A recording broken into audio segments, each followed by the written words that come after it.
Fox Sports. We are Baltimore. We are St. Louis.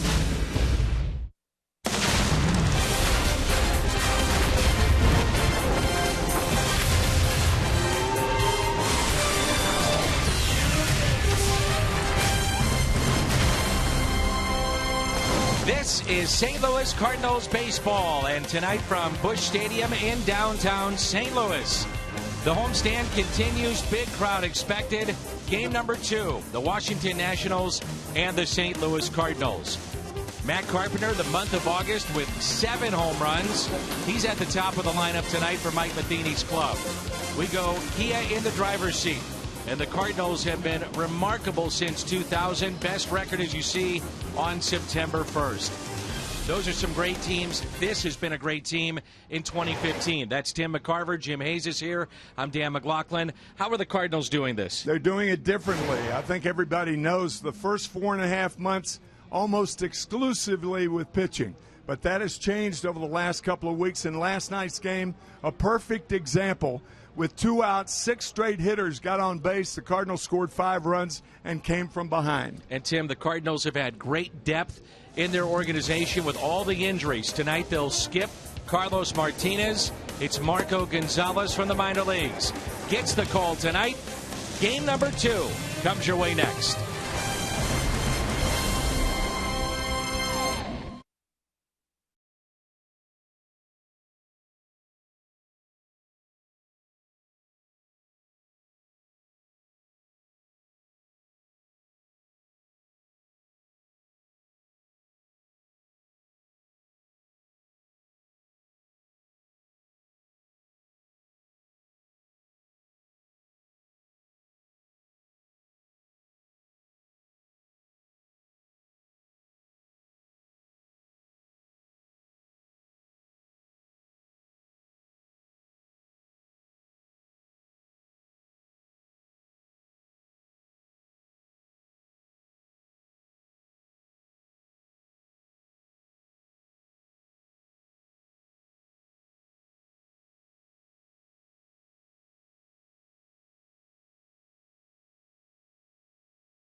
Had a very good year. 13 wins, ERA in the top 15. So he's not going tonight. However, Marco Gonzalez is. Appeared in 10 games a year ago. He'll make his season debut at this level tonight. Marco Gonzalez in Game 2 against the Washington Nationals. A thriller last night. Game 2 comes your way next.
On Fox Sports Midwest is brought to you by Budweiser. Make a plan to make it home. Save big money at Menards on all your home improvement needs. And visit your local Mid-America Chevy dealers for great prices on our all-new 2015 vehicles today. A few moments ago here at Busch Stadium as we get you set for game number 2 with the Nationals and the Cardinals. It is the season debut in the major leagues for Marco Gonzalez. We saw the lefty last year in postseason play. It's Jim Hayes, Tim McCarver, Dan McLaughlin with you. 89 degrees here in the Gateway City. Very pleasant night for baseball. A look at Matt Williams' lineup. Jason Worth will lead it off, followed by Anthony Rendon. Then Bryce Harper, Ryan Zimmerman, Yanel Escobar, Ian Desmond, Ramos, Taylor, and Ross rounding out the starting 9. Espinosa, Dendecker, Robinson, Turner, Severino, Ugla, and Ramos.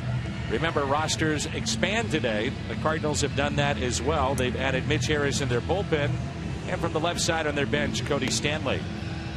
Marco Gonzalez getting the call tonight for the Cardinals. Back in 2012, Michael Wacha was the 19th selection for the Cardinals in the draft. Well, the next year, Marco Gonzalez was the 19th player chosen.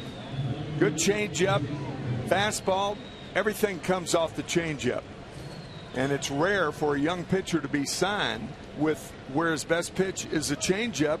But a year earlier, they signed Michael Wacha, and his best pitch was a changeup. It still is. You think about Gonzalez, too, Tim. He's not a big guy, not an overpowering fastball. You think about that with a first-round pick. And the first pitch is taken for a ball, and we're underway. Jason Worth was 2 for 4.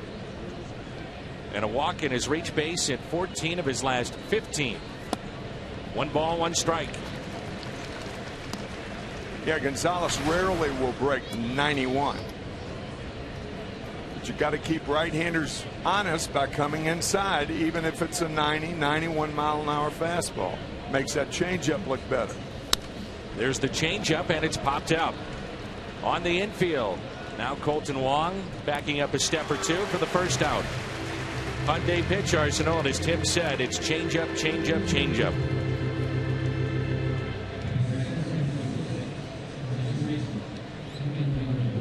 Even at this level, Tim, you see where guys, they don't do it very frequently, but a changeup and then the next pitch is a changeup. Gonzalez is good enough to go back to back to back at times. Back it up. Not that every one that he would throw when he does back it up is the same speed. One out, nobody on, and here's Rendon, and that's a strike at 90 miles an hour. He has a 9-game hitting streak coming into play tonight, hitting 400 in that time, 270 overall.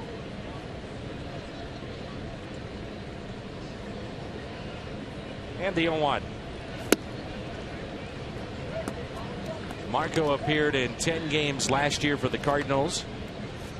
Half of those 10 were starts. He was 4-2 with an ERA just over 4. It's really been an up and down year for him. Outstanding spring, nearly made the club. The 1-1 is pulled to short. Backhanded by Peralta. The stretch by Reynolds for out number 2. You notice how much in the hole Peralta was playing. You do that with a guy who throws changeups to right-handers. There's a look at Johnny. He's at short tonight. Carpenter is at third base. Wong and Reynolds at the right side of the infield. Moss, Hayward, Piscotty, they're all in the outfield, and Molina behind the plate, presented by Dobbs. I've seen Mark Reynolds drop a few balls in the dirt. Little short hops, in between hops, but not many. I think he's been a plus defender at first base. Yeah, quiet hands. And now it's Bryce Harper, who's hitting .329. And a breaking ball taken low and away. Cardinals elected to walk Harper 3 different times in game 1 last night.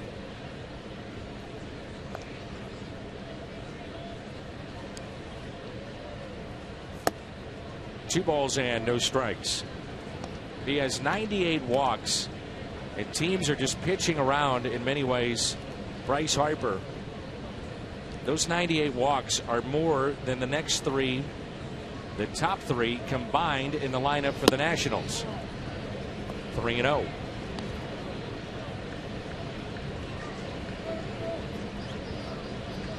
On deck, it's the red-hot Ryan Zimmerman. Homered here last night. And a 2-out walk to Harper. Walk number 99. He came in second in the major leagues in on-base percentage.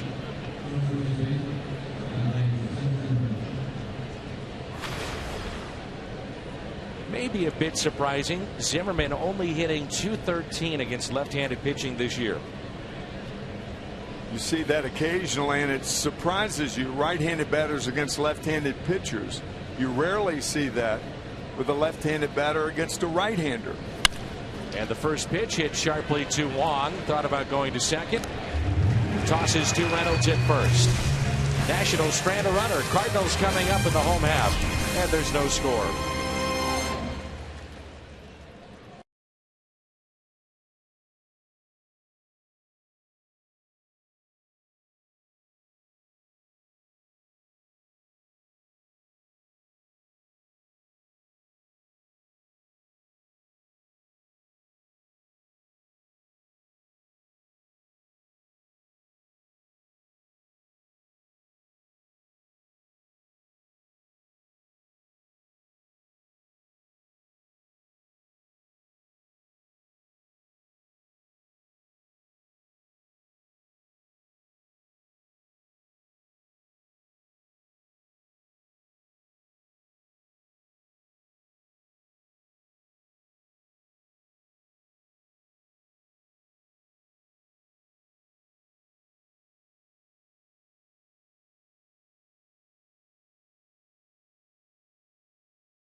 11 with runners in scoring position, and a 5-run 7th inning did in the Nationals. Matt Carpenter will lead it off, followed by Steven Piscotty and Johnny Peralta. Then Hayward, Molina, and Wong, Reynolds, Moss, and the pitcher, and he can swing the bat. That's Marco Gonzalez. On the bench, the Cardinals have added Cody Stanley along with Greg Garcia from the left side, Borges, Cosma, Cruz, and Pham from the right side. Cody Stanley, as a matter of fact, first time suiting up as a major leaguer tonight. It's nice. Or did he last night? I think he wasn't on the list last night, right? Wasn't on the list. We did see him earlier, but in terms of contributions, let's just say they were limited. Yeah. Okay. So Joe Ross gets the call tonight for the Washington Nationals. He is 5-5. He is the brother of Tyson, who pitches for the Padres. Tyson 6'6". Joe is 6'3". Special guy too. I mean, there's such live action when he throws home. We saw Felipe Rivero last night. The minute you see a guy like that, you can tell there's something different. Same with Ross. I get it's a long season. I understand it's game by game, and the players' losses and wins, they're not supposed to stick with you. However, last night may have been the toughest loss for the Nationals all season long. Do they bounce back? They are 6.5 games out and trailing the Mets. 1 ball, 1 strike. Mets just finished the month of August 20-8.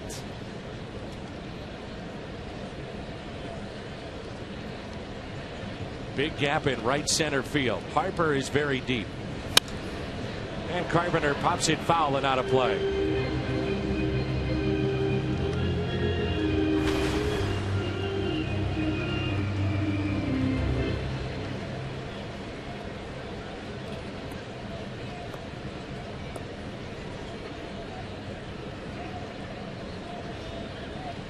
Gio Gonzalez, the starter last night for Washington, pitched effectively.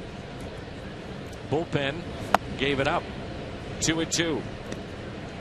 Carpenter coming off a great month of August. 7 home runs, most he's ever hit in a month.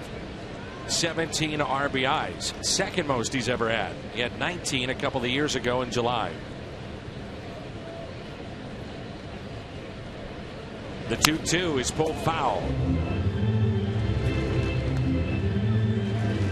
See that 83 miles an hour. When a hitter like Carpenter is that much ahead of a ball pulling it toward the Cardinal dugout, you know it's a changeup.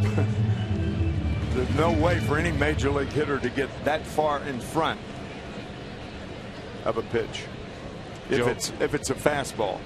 Joe Ross was drafted in the first round, 25th overall back in 2011.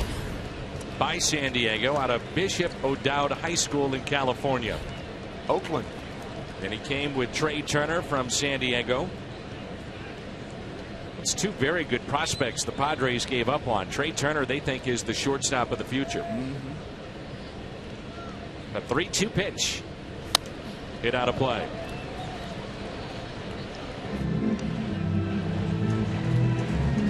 Not only as a leadoff man are we seeing the power, but as a third baseman. The previous 5 that had 20 or more in a season. Freeze and Gloss. Scott Rowland did it 3 different times. Fernando Tatis. Gary Gaetti. We don't talk often about Gary, but very good year in 1996 as Carpenter swings and misses. The Rat. Reason they called Gary Gaetti the Rat was you could never get the cheese by the Rat. I love that. The Hyundai pitch arsenal here for Ross.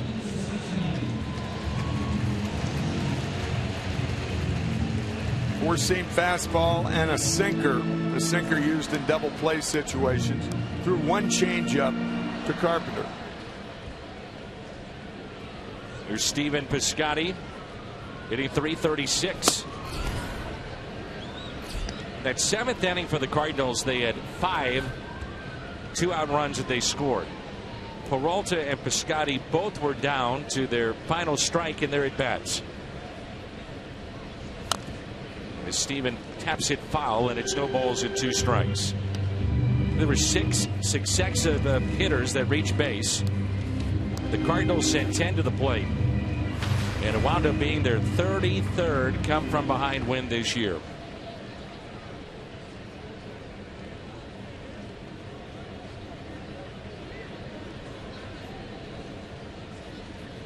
The 0-2 off of Ross to the second baseman Rendon, and Ross may be hurt, slow to gather himself. They record the out. It'll go 1-4-3. Steve McCatty, the pitching coach here of Washington, is saying, well, should I go out and visit or not? Looked like it hit him in the thigh, but once again a terrific at bat by Stephen Piscotty. For a young man to have that 2-strike approach is really impressive. This pitch away, trying to hit the ball up the middle. Looks like on the outside of the right thigh. 2 outs, nobody on, and the first pitch taken for a ball by Johnny Peralta, who was 2 for 3 last night. No, lower.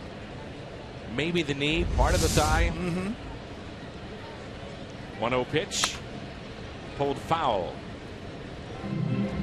The Nationals defense, Worth in left, Taylor is speedster in center, Bryce Harper is in right. He possesses a cannon. Escobar, Desmond, Rendon, and Zimmerman on the infield. Wilson Ramos is behind the plate. And it's 1 ball and 1 strike on Johnny Peralta.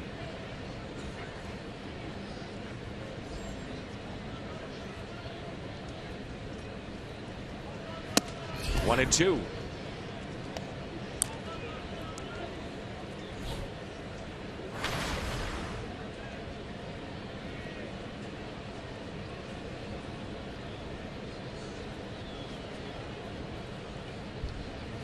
Peralta hits it to the right side, taken on a hop by Rendon, and the Cardinals go in order. An inning in the books from Busch Stadium. No score.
Memorabilia shot by our good friend Tony West tonight over at the Hall of Fame and Museum from the 1964 Cardinals.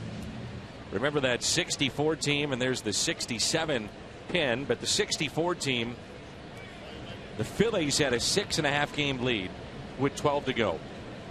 And you guys come back and win that year. And it pertains to what we're seeing here with the Nationals. For instance, if the Mets play 500 from here on out, the Nationals have to go 22-10 just to force a tiebreaker. Now, to say it can't be done is ludicrous. It obviously can be. However, the odds are not with you. It can be done, but it's tough. In 1967 and 1964, the Cardinals were 11.5 back on August 23rd and won it on the last day of the season. I remember sitting on the bus next to Dick Grote, and we were going into Pittsburgh after losing a crucial game to the Mets. Jack Fisher beat us 4-3.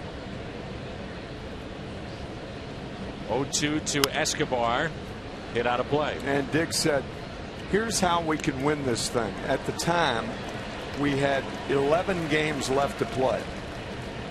5 with Pittsburgh, 3 against the Phillies at home, and 3 against the Mets. All 5 in Pittsburgh were at Forbes Field. He said, if we miss Bob Veal, who's got a bad shoulder, and Bob Friend. There's a ground ball that's hit to second, and Wong makes a nice play. Bob Friend was looking 20 losses in the face. He had 18 losses.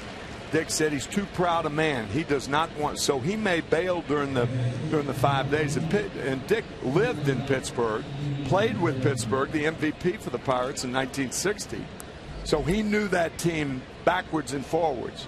We swept the Pirates in 5. Came back, swept the Phillies in 3. Took the lead on Wednesday night, the last week of the season, and then lose the first 2 games to the Mets. Speaking of the Mets, you think about recent history. That was a strike to Ian Desmond in 2007.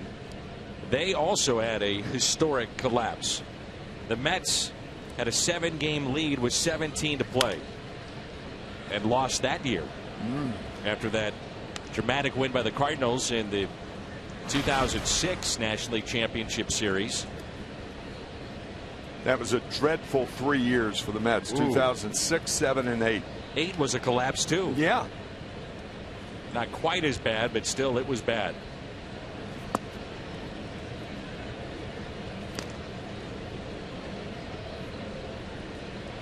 Matt Williams said after the game last night that was one of their toughest losses of the season. He's not one to usually say that's a great win, that's a tough loss. There's a good changeup. And the strikeout for Marco Gonzalez, his first in the major leagues here in 2015, as we turn to our Toyota keys to the game. I think the Cardinals are going to try to continue to swing the bats and score some runs, bunch their hits, and that usually you're looking at crooked numbers, meaning more than 1. Consider this: in the last 81 innings, the Cardinals in 14 of those innings have scored more than 1 run.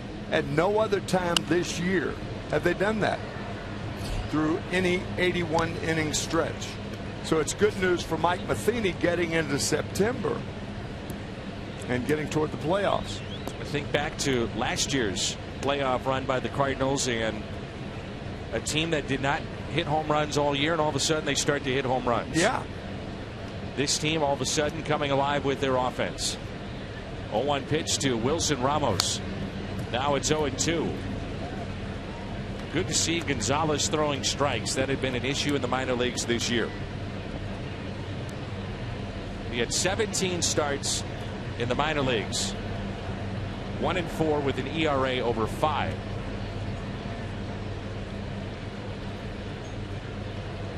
The 0-2 pitch. We were talking with general manager John Mozeliak before the game, and we asked him why Marco here, why at this time with the numbers he's put together. It has not been impressive, and he said this would have been his day to throw, number one, so timing was an issue. And also they want to back off Martinez and potentially Michael Wacha, skip them some starts if they can here down the stretch. But no thoughts of Tim Cooney.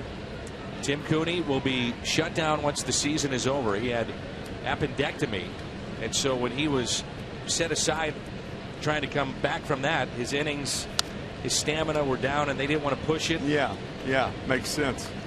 There's a look at Randy Flores there on the left, who is the new scouting director of the St. Louis Cardinals and a world champion from the 06 team. Bright guy.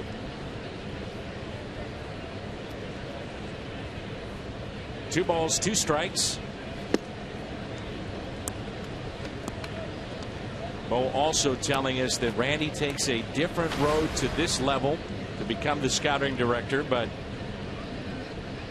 they looked very hard at what he did. There's Michael Gersh, the assistant GM on the left, and Randy went back to USC to get his master's degree. That is hammered down the left field line, and a one hopper off the wall, dug out by Moss, and they'll hold Ramos to a single. Now, he's got a bad knee, and you got to make sure, but with 2 outs, if you're ever going to take a chance, that's the type hit that you do it with. There's no question that Wilson Ramos can hit. He has always been able to hit. I think he's got a brace on that left foot. It might be a shin guard, but he's had problems, knee problems in the past. Here's Michael Taylor. And that's strike one. Pardon me, Dan. The minute we say that, he takes his brace off. It's bad television, Wilson. Get on him tomorrow. Yeah. Fine. It's got to be a fine of some sort. Not cooperating with the opposing telecast. Fastball misses in. 1 ball, 1 strike. Mentioned last night that Taylor, the #2 prospect coming into this season in the organization for the Nationals. Denard Span is done for the year. Hip surgery today, so Taylor will play center field primarily from here on out. 1 ball and 2 strikes.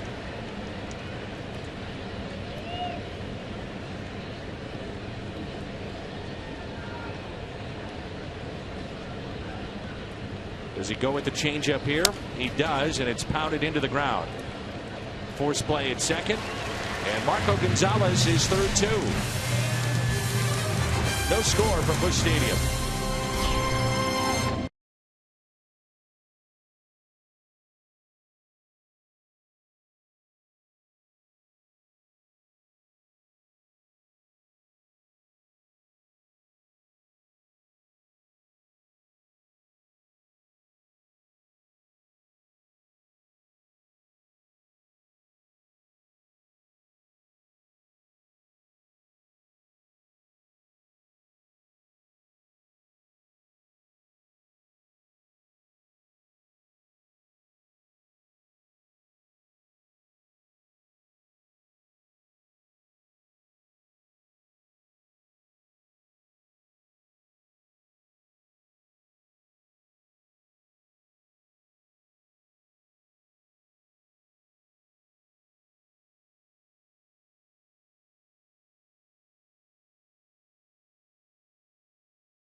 Director of the Cardinals. More on that. Let's check in with Jim Hayes. Yeah, Randy had been awful busy since his playing career ended. Now he can add director of scouting to the resume. He's got the kind of degree that would make Stephen Piscotty proud. Masters from USC in post-secondary administration / sports administration. He was involved in coaching, scouting, and college baseball broadcasting after he got done playing. Also founded his own tech company which specializes in integrating scouting video. Now he has to learn the Cardinals system of evaluating talent from scratch. He told me he'll take it as a, quote, research project, and he'll have plenty of help. He told me the job offer from the Cards came out of nowhere, and he was so excited when he got the call from John Mozeliak, and this is a quote, he threw up a little. Dan Flo officially introduced today and provided maybe a little too much information. Maybe a little too much, but congratulations to Randy, one of the real good people in our game. That's a great story. There is Jason Hayward, who is 7 for his last 13. That pitch taken high. Very complicated master's degree. Like 8 words. And a very complicated business that he was a part of, too, when he started up his own tech company. That tech company was baseball related. That's a line out to center.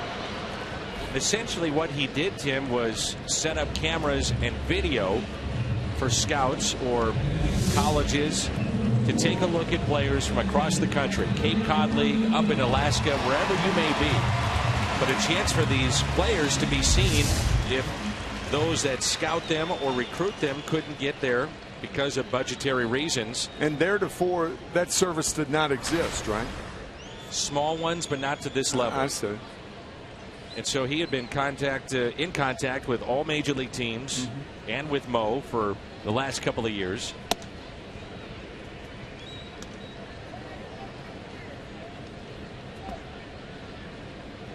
He was telling me that his family will relocate to St. Louis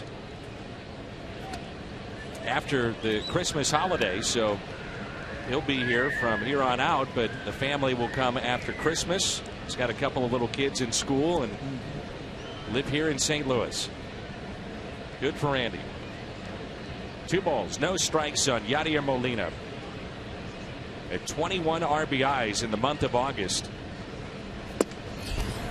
And all of those came after August 11th.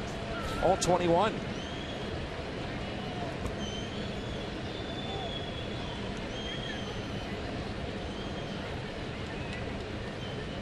The 3-0 pitch. And that's a walk.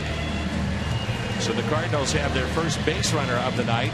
We remind you the Krispy Kreme dozen deal is available for you if the Cardinals get 9 hits tonight. You're invited into Krispy Kreme tomorrow. You receive a dozen of their original glazed donuts for only $3.99. Stop by one of the 4 St. Louis area Krispy Kreme locations for this sensational deal. This looks like a tough matchup for Joe Ross with Colton Wong. Doesn't appear that Ross is able to get in on left-handed hitters, and you've got to get inside on Colton Wong to be effective.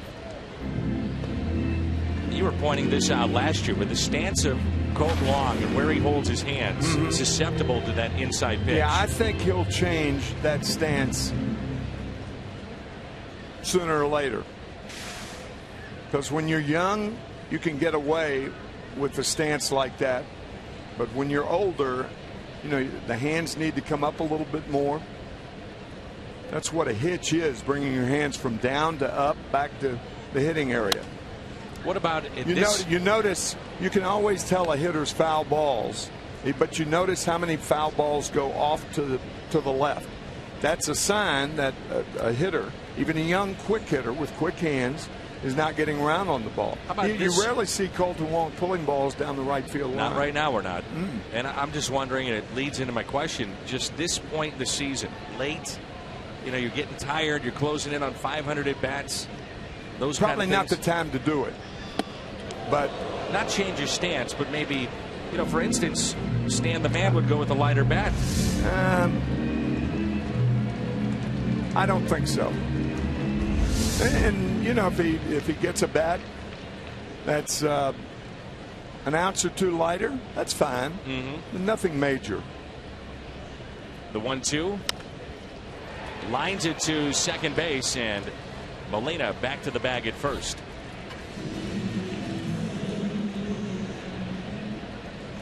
With 2 outs, a runner at first base. That'll bring in Mark Reynolds.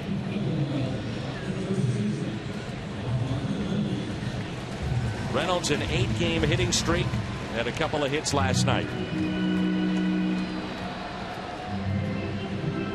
For Joe Ross, his last 2 starts have been very good. 1 earned run in 13 innings, 11 strikeouts along the way.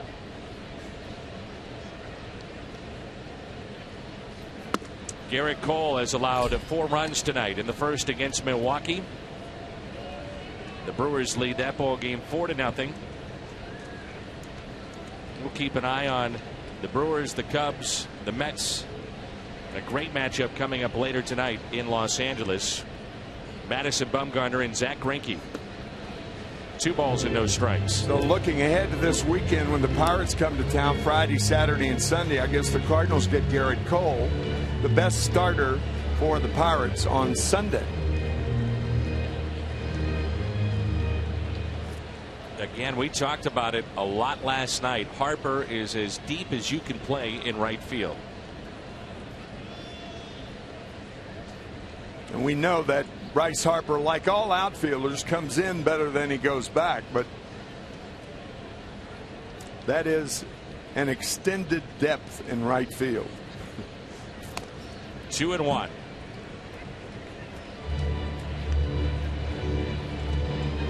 This time of the season, Tim, how did players get through it? You know, the heat of the summer, and it's through. September's here. Then you get that second wind.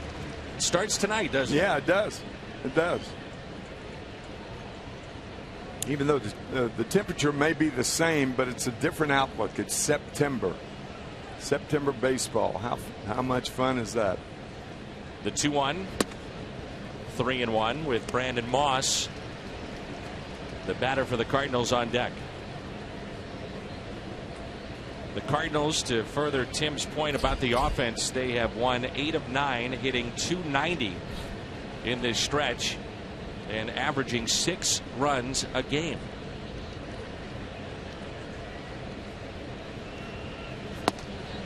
Back-to-back walks, and now Reynolds aboard, and it brings in Brandon Moss.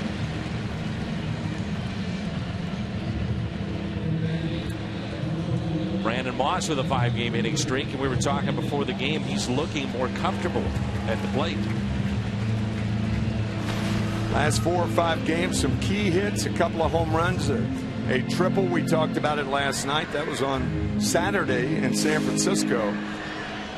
Triple that led to 4 runs to give the Cardinals a 4-0 cushion in the 5th inning. Runners at first and second. The first pitch to Moss is taken for a ball inside. Moss had the offseason hip surgery while with Cleveland, and he was saying before the game that leg strength is starting to come back, that he's feeling the base in his stance a lot better, more comfortable following surgery. 2-0.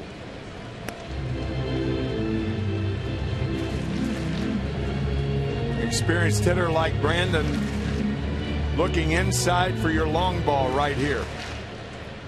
Inside part of the plate, certain area. If it's not there, take it, even though it may be a strike. Runners at first and second, and the 2-0. Good cut by Moss. Strike 1. The Cardinals starting play tonight with a lead of 5 games.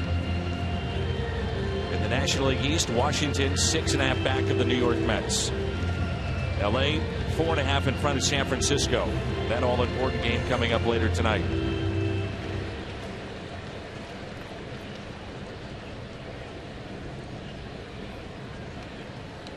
The 2-1. 3-1. Ross tried to backdoor the slider. Stayed outside. Again, don't overlook the man on deck, the pitcher, Marco Gonzalez. He can swing the bat. Good point.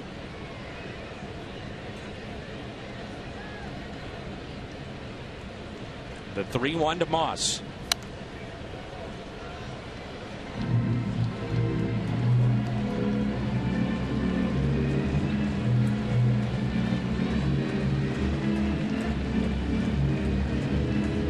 Joe Ross, his ERA on the road this year is close to 5.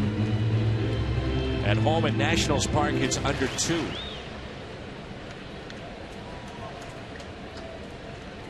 And the runner's off with this pitch with 3 and 2, 2 outs. Here it comes.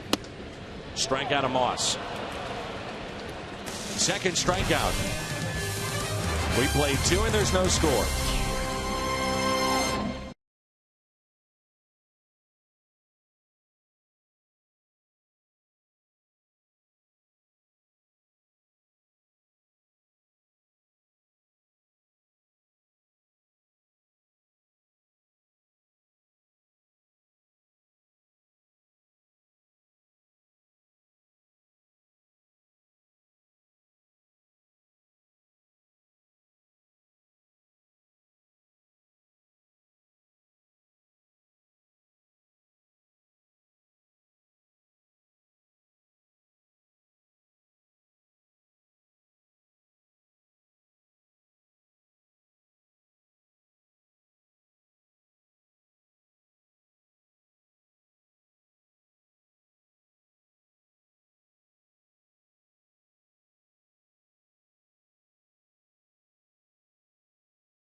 using the hashtag MWDataStrongFan. And you just might see yourself in an upcoming broadcast. It's brought to you by T-Mobile.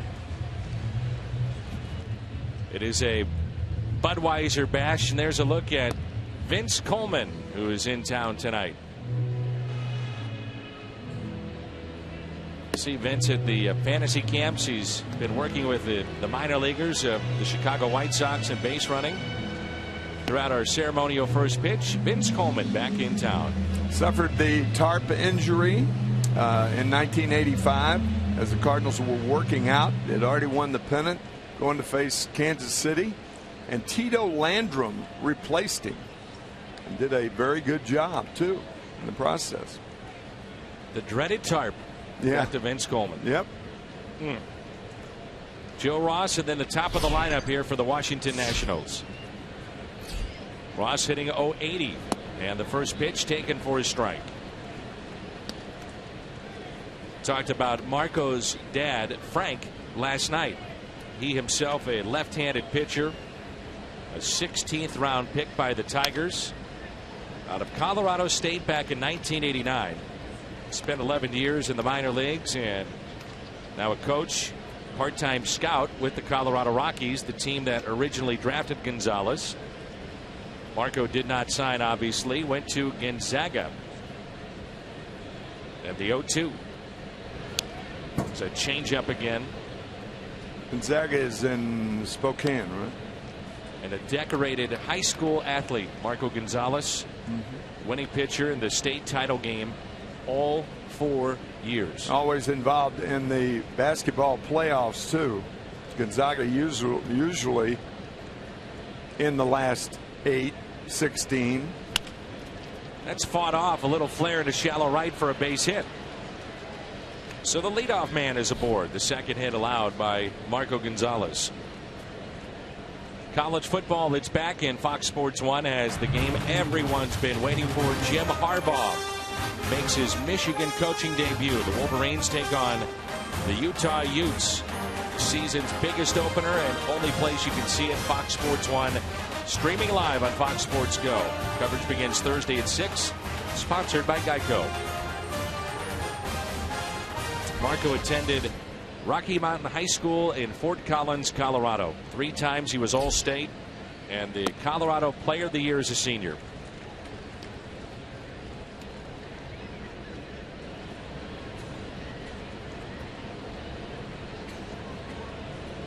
It's the 12th game for Jason Worth leading off. In the top spot in the lineup, and as Tim mentioned last night, this is not foreign to him. He's accustomed to this. Yes. Had a long talk with Jason before the game. His grandfather, Ducky Schofield, a member of the '68 Cardinals, is here tonight with his mother, Kim, who during the Olympic trials, she was a 100-yard dash and long jump champion in Illinois. Jason was born in Springfield, Illinois. Came up all the way back in 2002 as a member of the Toronto Blue Jays. A lot of people, you know, Tim, questioned the signing of Jason Worth, well over $100 million. 127. He'd have to say this has been a very good signing. Really has. The reason he wears that pad on his left wrist, he has had 3 operations on that wrist. He's been hit 6 times. So if anybody deserves to wear a pad on his left hand, it's Jason. For a while, that armor with Biggio and Bonds on the elbow, it just got out of control. It was too big. It did. It did.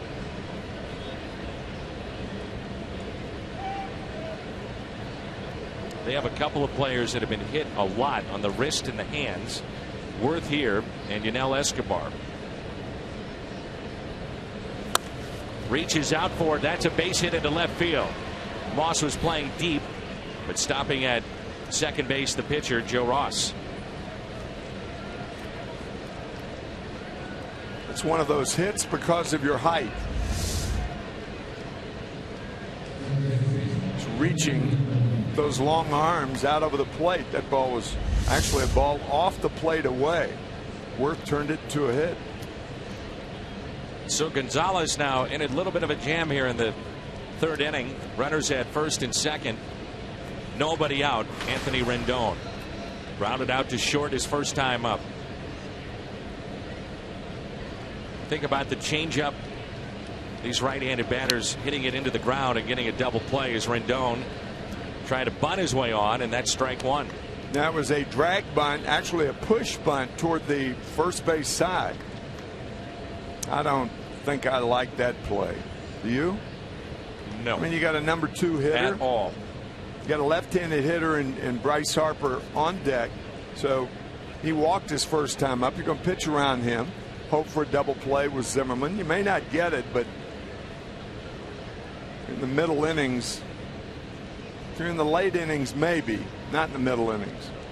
The 0-1.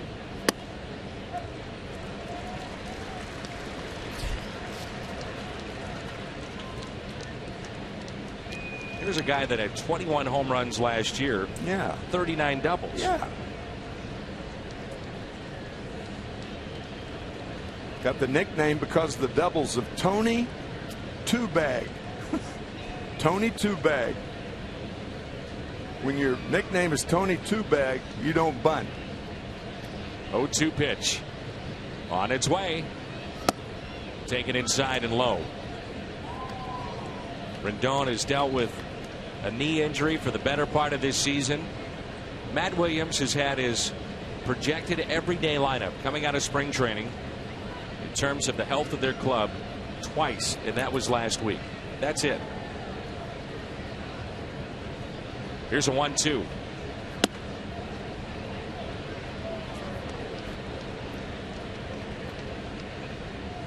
The ball that Gonzalez wants Rendon to put in play is that changeup outside part, right around the knees. Turn over and a ground ball to shortstop. Milwaukee has had a run to their lead. It's now 5-0 against Pittsburgh in the top of the third.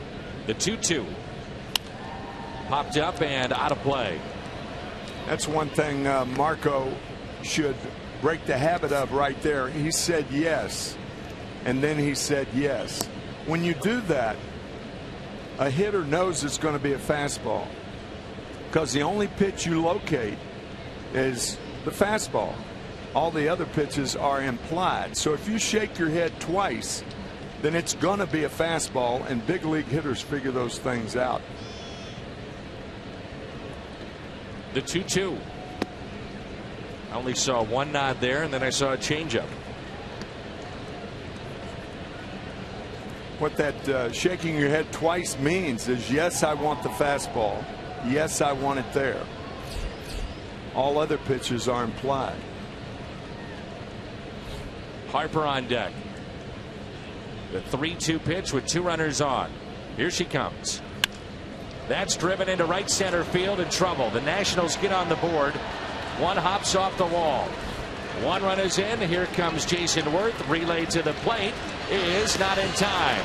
Throw to third, not in time. Nationals jump out on top 2-0.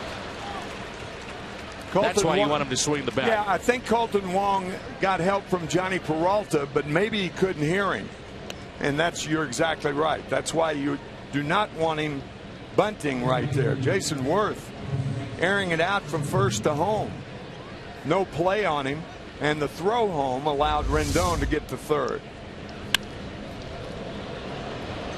You can see Worth reading it all the way.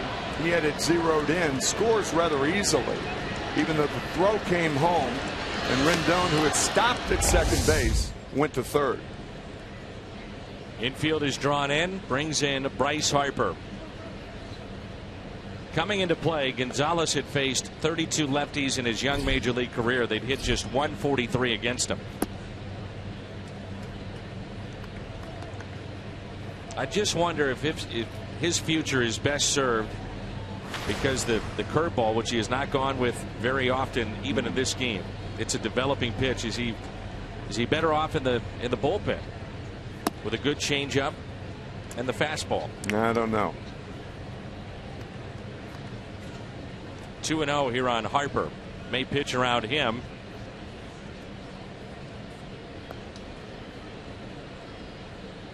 The 2-0.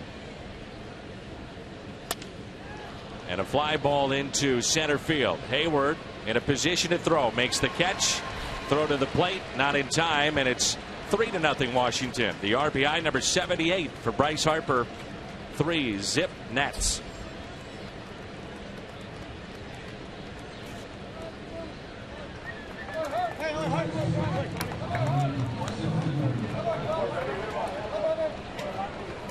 Rendon, of course, scoring because he was able to go to third base on that throw by Wong home.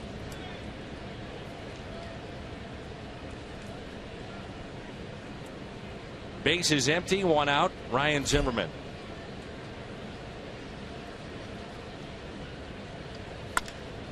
That's well hit. Deep center field. 4-0. Ouch. Back-to-back nights and home runs for Ryan Zimmerman, and it's 4-0 Nationals.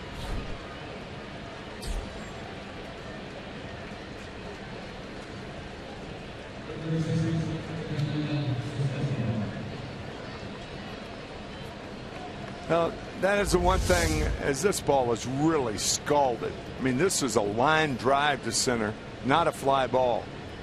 But that's the problem when you don't have a disparity between your fastball and your changeup. If, for instance, you throw 91 and the changeup is 78, that's enough to fool a hitter. But when your fastball's 88 and your changeup's 84, it's not enough of a difference in the strike zone, and big league hitters can eat those pitches up when that's not the case. Inning started with a bloop single by Ross, the pitcher, into shallow right. Then Worth reached with a single to left. Double by Rendon into right center. Harper, the sac fly RBI. Solo home run by Zimmerman. And that ball is hit hard off the bat of Escobar. Cardinals talked about having a short leash tonight with Marco Gonzalez, and that may be the case if he doesn't get back on track. The Cardinals are in the hunt for the playoffs. Join us for Outdoors Night, presented by Cabela's at Busch Stadium, Tuesday, September 8th. You'll take home a one-of-a-kind camo hunting cap. Get your theme ticket at cardinals.com/theme.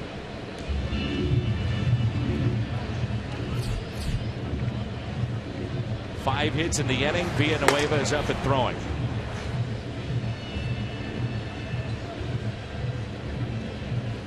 Talked a lot about the changeup, a pitch that his dad taught him, pitching a mile above sea level. He thought that would be the pitch he needed to learn to be effective growing up in that area. You can understand why. But right now, it's not effective.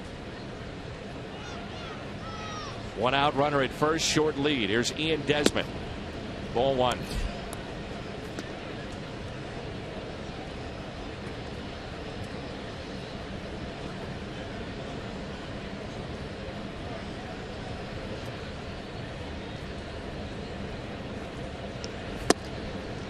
Two balls and no strikes. The Phillies in the top of the 6th lead the Mets 9-4. A 4-0 lead here for Washington.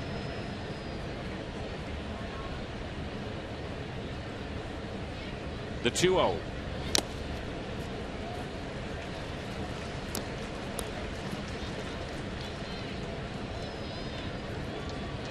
With 5 hits already in the inning, Desmond gets aboard. You never know, Mike Matheny may make that move.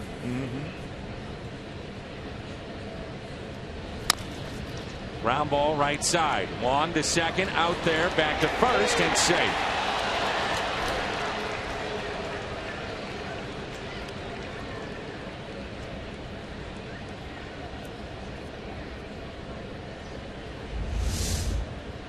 Change up off the plate. Wong gets the lead man. I think the Washington Nationals hitters are swinging much like defensive linemen are charging when they know a quarterback is going to pass. They pin those ears back, and there's no run to watch for. No fear right now. No. Here's Wilson Ramos with 2 outs and a runner at first and strike 1. Remember, Marco Gonzalez was the winning pitcher in games 1 and 4 of the division series last year in the playoffs.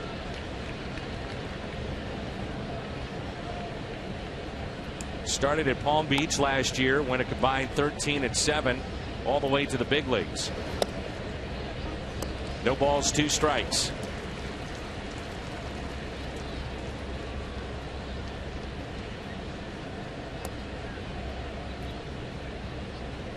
Harper, by the way, with that RBI number 78, that puts him in the top 7 in the National League in RBIs.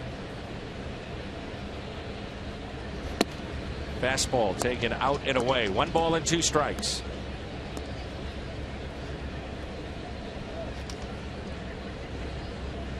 Ramos hit a single to left field, 1 hop off the wall, and was held to just a single. That was back in the 2nd inning. The 1-2.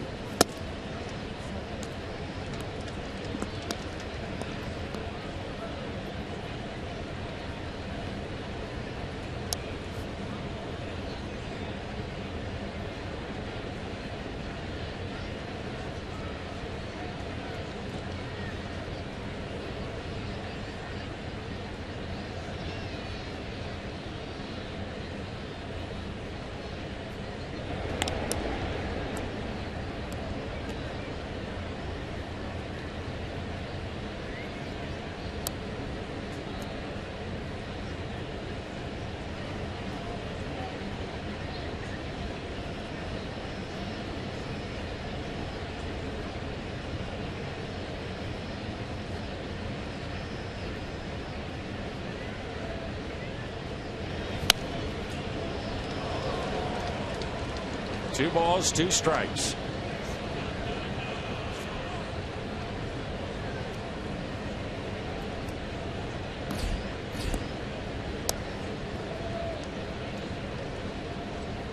Turned out to be a very long 3rd here for Marco Gonzalez with 33 pitches thrown.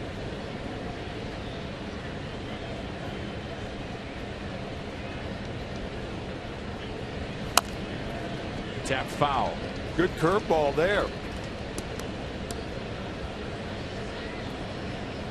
Gonzalez's spot is due up first for the Cardinals, looking at the bottom of the 3rd.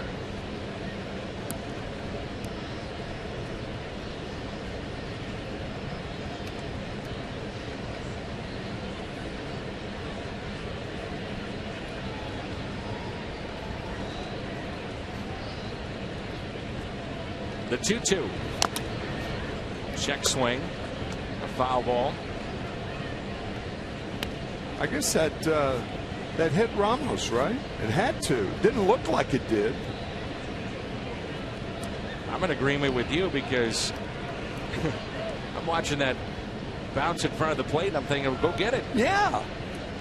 But no one reacted that way, so it caught somebody.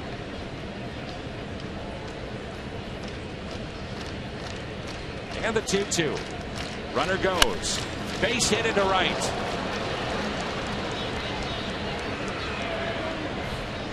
It's now 6 hits here in the 3rd allowed by Gonzalez. That may be it for him.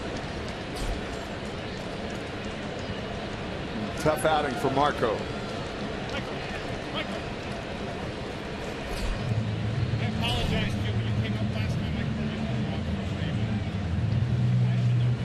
We have not seen Carlos Villanueva since August 21st.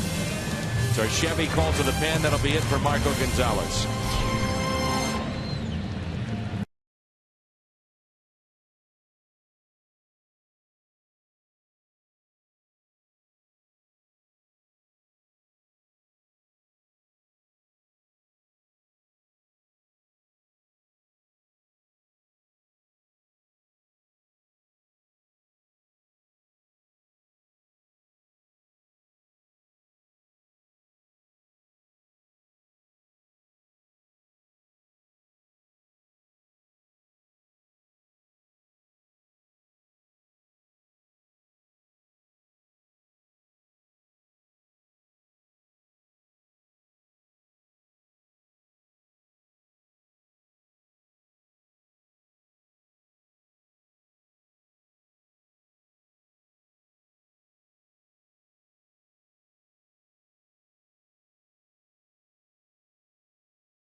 games. Visit MLB.tv for details. Again, it's been since August 21st last time we saw Carlos Villanueva. As a matter of fact, we've seen him after games throwing side sessions and bullpen sessions just in any way to try to stay somewhat sharp. Yeah, so it's 10 days before Carlos has pitched. You know, somebody in the truck during the time when Villanueva was warming up asked who was Hector Villanueva? Well, Hector Villanueva was a catcher for the Cubs. And in this ballpark, I had heard that he had 5 brothers, all named Hector. All Really? 6 boys in the family were named Hector. Are they part of the Newhart show? No, they were all named Hector. And I said, Hector, but if your father or your mother call you, then how do you know you're supposed to go? He said, oh, I knew. He said, my mother would say, Hector. And that was the way. That was it. The Hector. He was a great guy, and a delightful guy. But we were in the visitors' dugout in this ballpark about 15 years ago, and he told me that story, and I've gotten a lot of mileage out of that. Hector. Hector. This is my brother Daryl, my other brother Daryl. I love Bob Newhart. All named Hector. And all of them. Here's Carlos. And the 0-2 pitch to Michael Taylor is taken for a ball. Well, tough outing here for Marco Gonzalez. 2 2/3, 7 hits. Struck out 1, walked 1, gave up the home run to Zimmerman.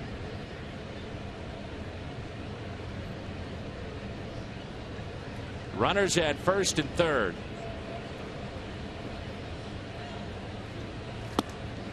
And Villanueva will strand 2. Close the book on Marco Gonzalez. Big inning. 4 runs for Washington.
Seasons at home with a winning percentage over 700. The Cardinals third best all time.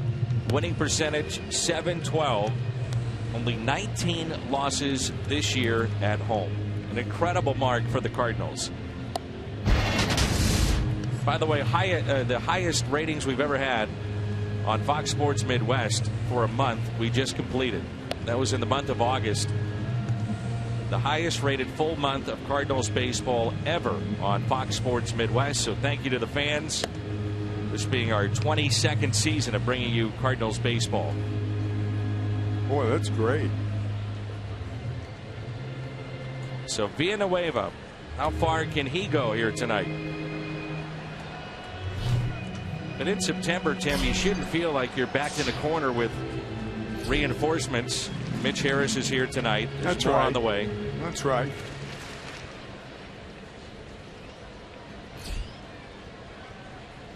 That's something we asked John Mozeliak about, what he would do with this roster in terms of the September call-ups. As Mitch Harris is back, Cody Stanley is back. There's a look at Mitch. And he said right now it's complicated a bit because of the disabled list and all the players that you have coming off of that. At some point in September, you don't want too many called up, and those guys have to get work in some way, somehow, as you get ready for what you hope is a long run in October. Randall Grichuk there on the right, Matt Adams on the left. The 2-0. Grichuk is swinging, and so is Adams, but their return is probably not for at least a couple of weeks. John Jay would be the quickest of this bunch to be coming back, and he is homered tonight in his ball game. 2-2.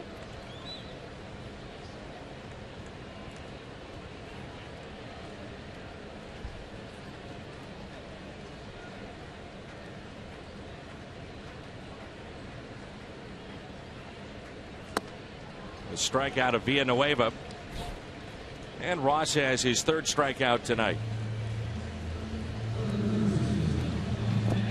September call-ups are it's interesting when you're a team that's in contention and you've got great chemistry and you've got guys. In this particular case with the DL, the list is expansive of key players. You can't have too many around. You want to be protected in the bullpen. You want to get a look at guys. I mean, it's a fine line. Well, the players don't care about that. You know, the guys who have been here since the beginning of the year, for the most part, it doesn't bother them at all. Even though the clubhouse expanded, obviously. I asked Mo, I said, do you think the rules in baseball need to change? You play 5 months one way. Then in September, you can have 40 guys sitting in that dugout or in your bullpen. But 40 could be here. And he said, absolutely. He said, I'm a big advocate into changing the rules. Now, how that would look, he said there's variations on what you could do. But one of the things is to say the most you could call up, let's say, is have 30 guys. Or right. You can expand your roster, but not to the full limit of 40. Or have every night, maybe you put in a list of here's my 25-man active roster for the night, and you can change it, the next night if you wanted to do that.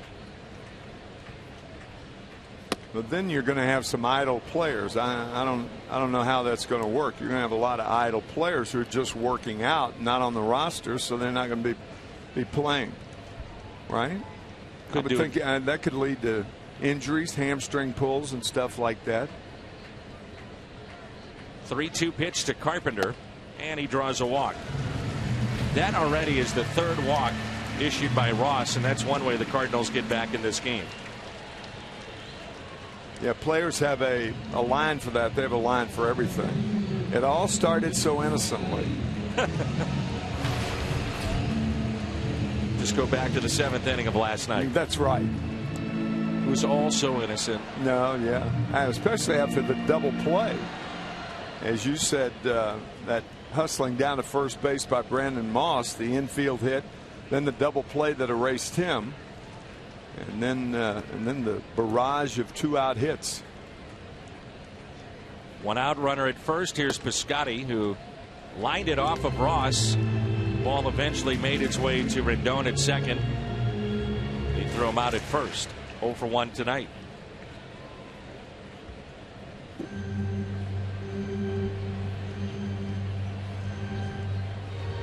I don't know when it became in vogue, but somewhere, some announcer within the last 30 years has said after a long inning and a team has scored as many as 4 runs as the Nats did in the top of the third, that remember, he hasn't been out there in a long time. It's longer than just going back out there. I've always thought, man, if I were a pitcher, you keep me in that dugout as long as you want. Right. You score as many as you want, and I'll figure out a way to come back out and get it together. And I know you're a big fan of the mound meetings too. This is something you really fan enjoy. Of that. Oh, I love it. Speaking of changing the game, and I'm leaning towards what you have said, which is I'm dead serious about cut that. them back, the meetings. When the manager comes out, he's got to take the pitcher out of the game. He gets one shot. Nobody else at any time should be allowed on the mound during the game. Nobody. What about Meetings just settling a guy held, down, though? Baloney. He's settle himself down. He's a big league. He's a professional baseball pitcher. Settle him down. Talking about. I mean, meetings should be in the dugout. They should be before the game. And forget about meetings on the mound. What about long walks on the beach? Are you in favor of those? Will you hush? I'm trying to be serious, and you're poking fun at me. I'm getting which you is going. all right. I'm That's getting you riled up. Well, I mean, I don't like meetings on the mound. And I think of all the ways they've expressed about how to speed up the game, I think that's the way to speed up the game. It certainly would do it. It would. Catchers don't belong there. Middle infielders should be ejected immediately when they come to the mound, or 10 feet near the mound. Now hold on here. Yes. Hold on. Okay, games on the line. I mean, I'm talking games on the line. So what? I'm going to give you a scenario here. All right. Let's go back to San Francisco. Look at you laughing at me. So Matheny goes out and says, guys, do we want to have a 5-man infield, or do we play it straight up? You know what they do in Japan, don't you? Hold up 5 fingers. Piscotty hustling down the line, and he's out number 2. When they want a pitching change, they tell the umpire, you, the guy on the mound, get over here. You, the guy in the bullpen, get out on the mound. That's how they make changes in Japan. They don't go out to the mound. And that's a fact. So it could be done here, too. Well, I mean, you know, Rob Manfred's looking for ways to speed up the game. If they did that, I don't know what I'd have to complain about. Well, I would say, I think we could come up with some. Oh yeah, we could. I think, you know, if you look last night, as many times as Yachty went out there, Steve McCatty made 2 or 3 visits. Oh, yeah. You're talking 8-10 minutes off a game. Mm-hmm. Potentially. Had Matt Carpenter go to the mound once. There's a ball to Johnny Peralta.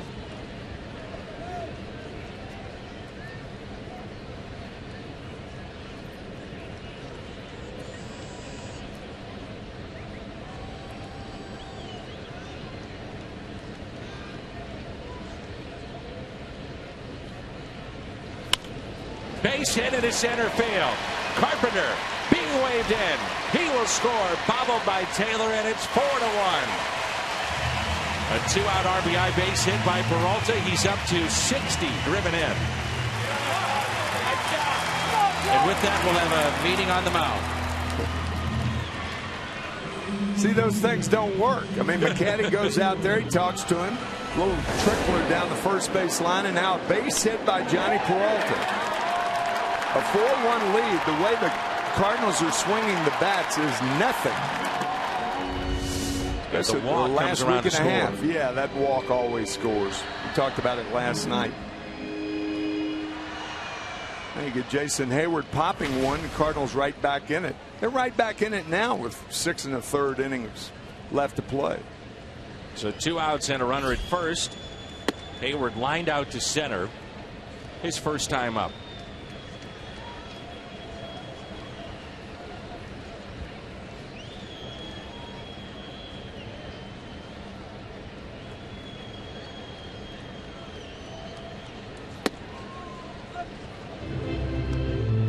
One ball, 1 strike.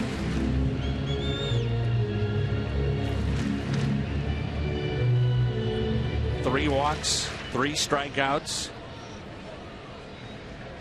That was the first hit for the Cardinals. Second time through a lineup. The average against him, 348. Here's a 1-1.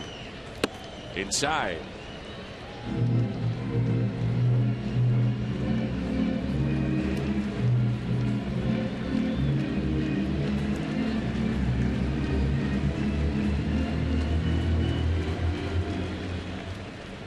I enjoy the production meetings that we have.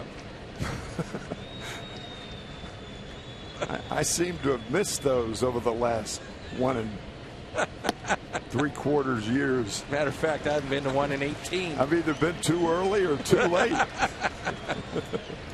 Well, you have an open invitation to all our meetings. Oh, well, thank you. Hope our bosses in LA at Fox Sports are listening to the extensive work that we put into those meetings. Here's a 3-1 pitch. And that is taken high. That's 4 walks now by Ross. 1 swing of the bat. This game is tied.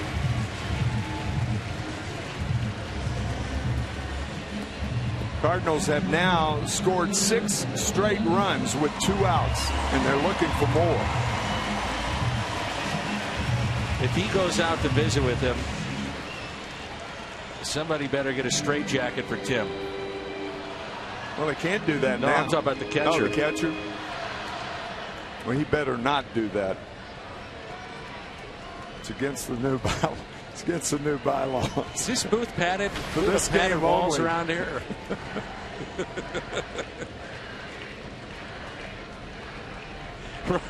Runners at first and second. And ball 1 to Molina. And they start to get up and stretch now in the Washington bullpen.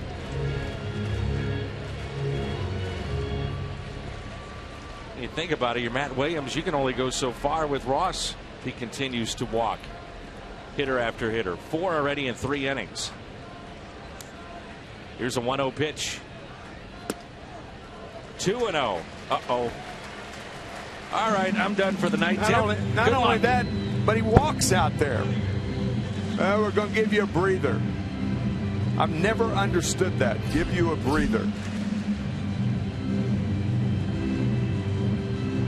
Here comes an infielder. That should be an automatic fine. Okay, so Desmond has been ejected. Ramos has a fine. Get him off the mound. Let's go.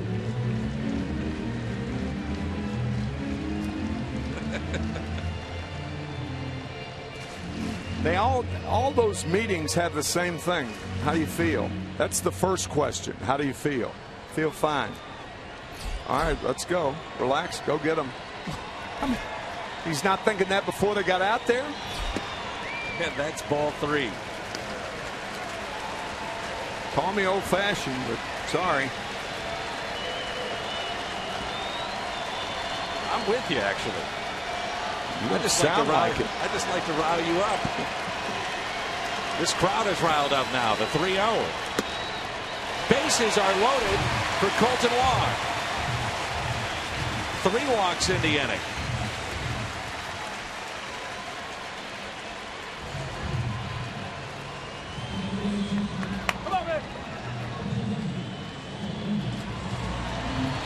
That's 5 walks tonight in 3 innings. Colton Wong with 2 grand slams to his credit. First ever home run was a grand slam against Kansas City last season.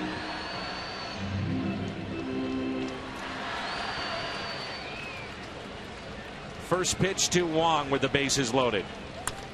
Ripped foul. He was ready for it. Inning started with a strikeout of Villanueva. Carpenter walked. Piscotty grounded out. 2-out base hit to center by Peralta. Hayward a walk. Molina the walk. In the last 11 games, Ross had only walked 11. 1 ball, 1 strike. Boy, that's a telling number there. 11 games, only 11 walks, and then 5 tonight. In 2 2/3.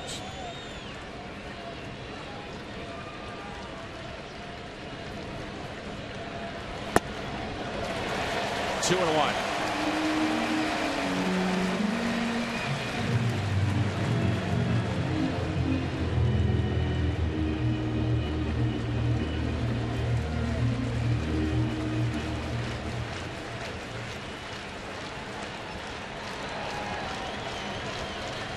The 2-1 pitch.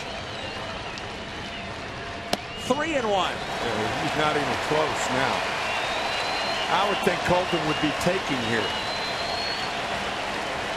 That last delivery almost looked like he was guiding it in there. Oh, really bad.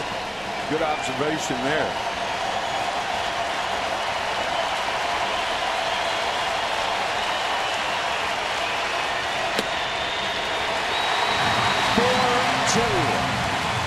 Fourth walk in the inning. Does Matt Williams have a choice? No. He's got to get him. Bases remain loaded. Peralta scores. 4-2 Washington. Doug Fister, our Chevy call to the pen. He'll come on when we come back.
Earlier this year against the Cubs.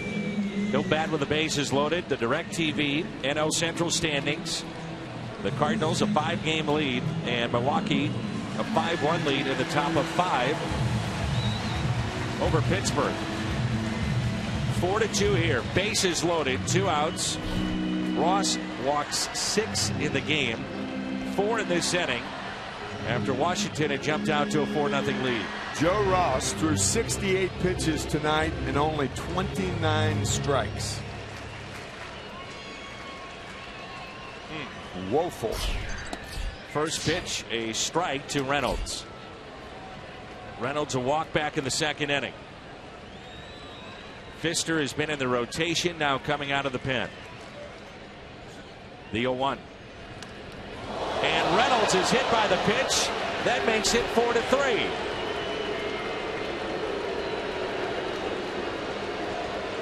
May have caught him on the right wrist or hand or forearm. It's a tough way to get an RBI. Yes, it is.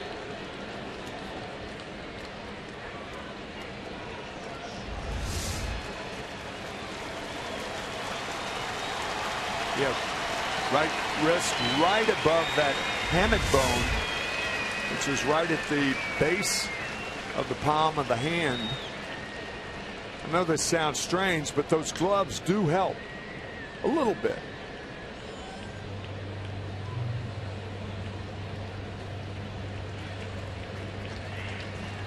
The score was 4-1, and the Cardinals have 3 walks and a hit by pitch to account for 2 more.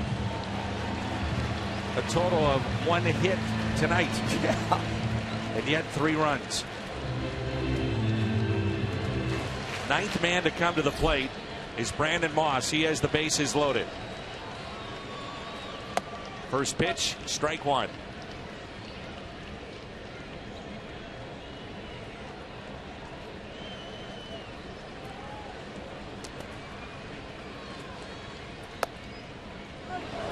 Two. Moss spins away in disgust. Fister with a good curveball. I think Brandon thought the ball was low. Maybe outside also. And a strikeout of Moss. 3 pitches struck him out with the bases loaded. The Cardinals, though, pick up 3. They send 9 to the plate. And we've got a ball game as we head to the 4th.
It's 1969. The Cardinals go back to 2012. It's still running 22 consecutive months.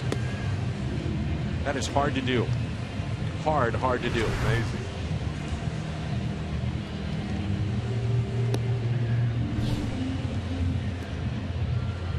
So you have 3 runs on 1 hit, 6 walks issued to the Cardinals.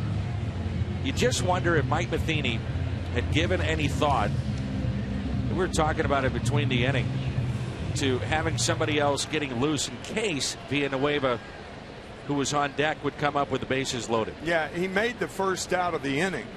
And if Moss walks or an infield hit or something like that, you have the bases loaded and a 4-4 game. And you've got to think how many times you're going to have the bases loaded again for the rest of the game. But Villanueva was on deck. He was going to hit. And I'm sure from Mike's perspective, he's saying, look, he hasn't pitched in a while. We need innings, even though rosters are expanded. Exactly. Sure. Reasonable. So Pfister is at the plate, and it's no balls and 2 strikes.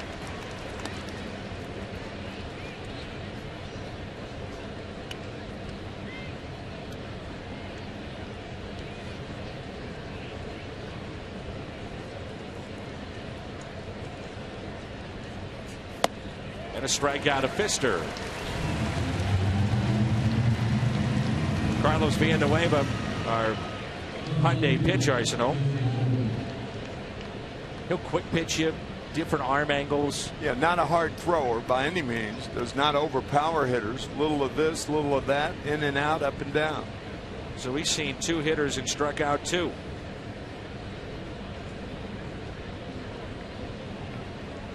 Top of the lineup in Jason Worth.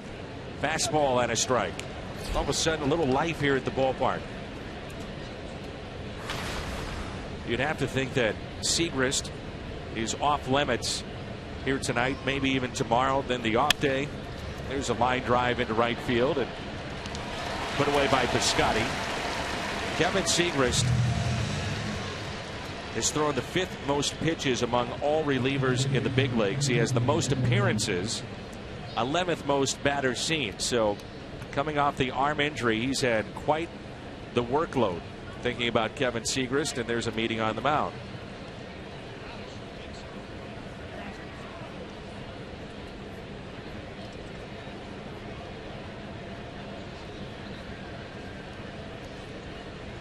Little frustration too between innings.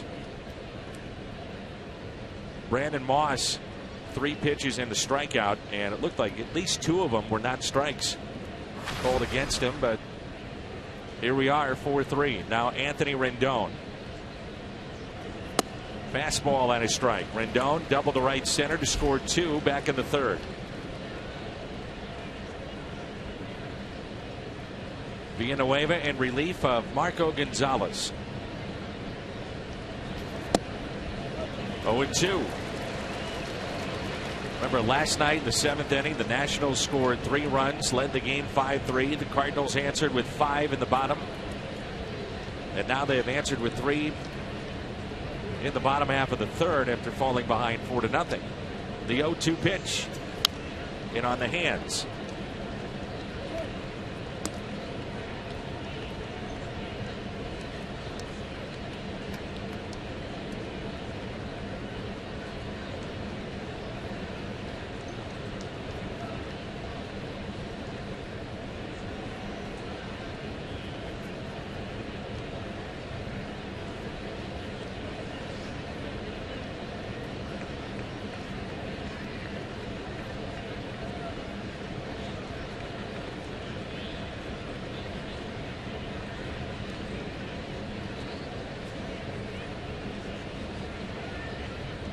The 0-2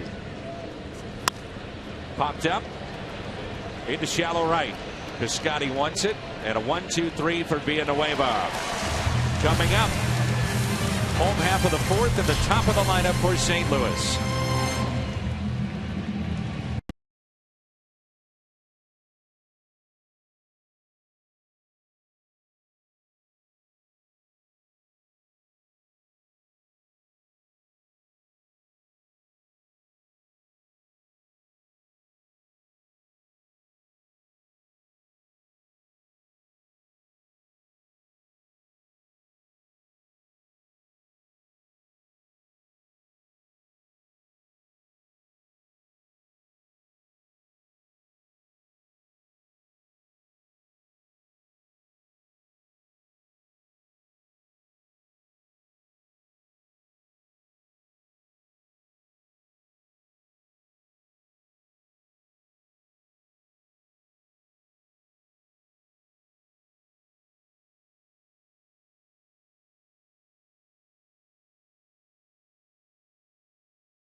Nationals leading the Cardinals.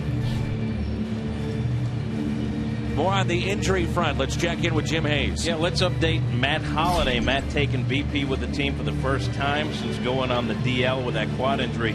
Matt told me the quad is doing much better, and he had no issues swinging the bat. However, Holliday told me he's following the direction of the team's medical and training staff and being very cautious. He says he is back to running, but nowhere close to 100% yet. He says when he starts running harder and testing that quad is up to the trainers. And as of today, Dan, there is no timetable. Now, Jimmy, we did see Matt Holliday, though, go down to Florida. Is that correct? That is correct. He did some baseball-related stuff. I think he was also there with his family, but I think he was working on trying to get the quad ready to, to start running and testing it a little bit more. But he's optimistic that he can make it back, but he's not willing to talk about a time frame for when he's going to be running 100%. Hitting is fine, he says. In the batting cage, there was no issues, and today taking BP, the quad didn't bother him while he's swinging the bat, so he's cleared that hurdle apparently. Now we see him talking there with Adam Wainwright over his right shoulder. Do we have any word on Adam's condition right now? Well, Wainwright told me that he's going to be starting to run at 100% this week. He was asked by a bunch of media guys yesterday if he still felt like he was going to be back and pitching this season. And Adam told me that he was told by John Mozeliak, the general manager, hey, pump the brakes on the prediction stuff because it's not fair to us, you, or the fans. And so Adam just put a big smile on his face when he was asked again, do you think you'll be back this year? And he said, I love Cardinal baseball. It was kind of telling that he felt like he was moving in that direction, Dan. Wouldn't it be something, though, if he does come back this year? The Cardinals obviously pencil him in for the rotation next year. You have to be careful with that type of injury. Time will tell. 1 ball, 2 strikes on Matt Carpenter. Carpenter has walked and scored and also struck out.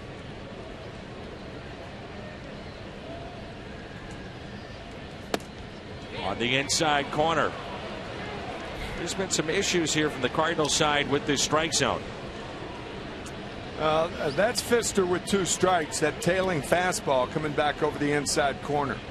That is vintage Pfister right there. That's his second strikeout of the night. As we take a look at our DraftKings players to watch, enter the promo code CARDS. The batting average leaders in the National League. Harper tied with D. Gordon at the start of play. Goldschmidt at 323. Then Posey, and that swung on and missed by Stephen Piscotty. Piscotty is 0 for 2. Lines it into right center field, and that gets down for a base hit. Thought about heading to second base. You could see Taylor backing up, and a 2-out hit for Piscotty. Couple of fastballs and now the curveball. Pfister left it up. The bad guy to lead it up to the way he's been swinging the bats. And now Johnny Peralta, a single into center field and an RBI, picked up the first run of the Cardinals tonight. And he looks at a ball.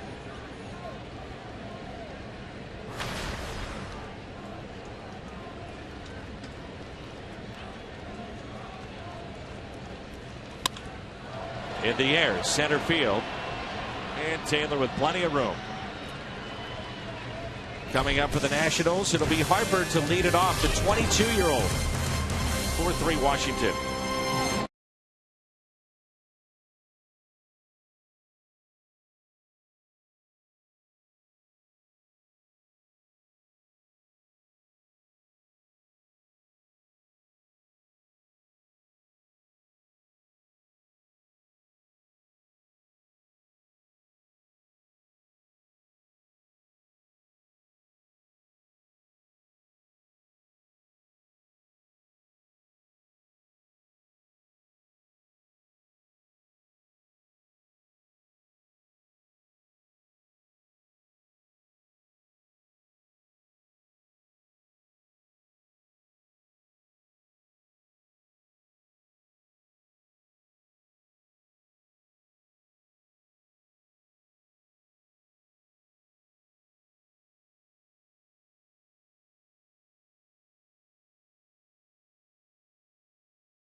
Harper, who has Reached base again tonight with a walk, number 99. And he's reached base in 13 consecutive straight games.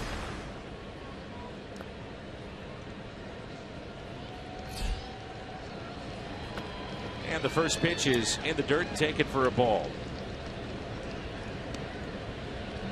Since 1931, there have only been 37 MVPs that have come from a team that did not advance to the postseason. As Harper rips it fair into the right field corner. Piscotty, good arm, fires into second base on a fly. And Harper, with his speed, beats it out standing up.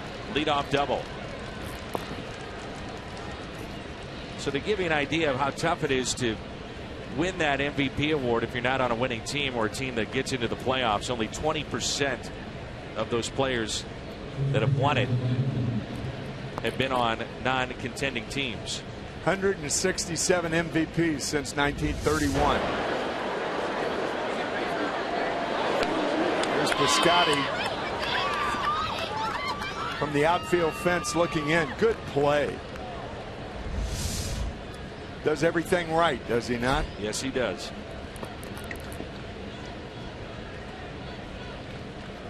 Now Zimmerman, who is 1 for 2. And a fastball that's taken high.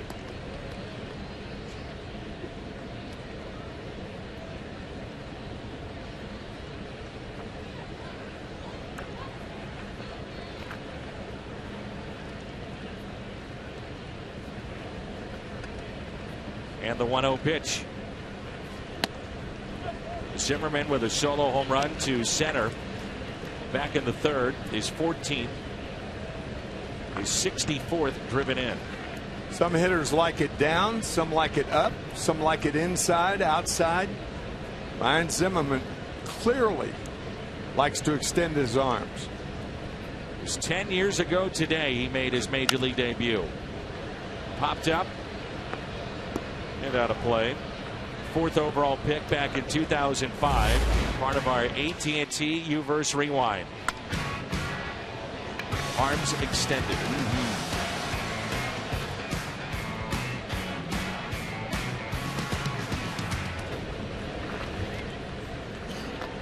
One ball and 2 strikes. He's played the 5th most games in Montreal, Washington franchise history. Number 1 is Tim Wallach. Gary Carter, Tim Raines, Andre Dawson, then Zimmerman. The 1-2 pitch. He got him. Strikeout for Villanueva. His 3rd. Good pitch off the plate away. Looks like a slider from Villanueva. Big out right there. I'm afraid to say anything. Good.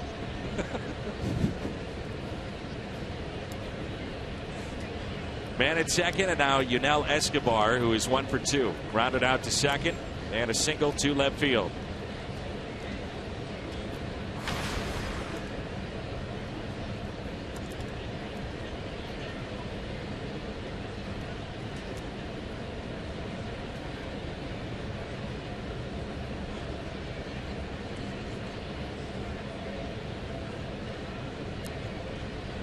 One out runner at second and a check on that runner, Bryce Harper.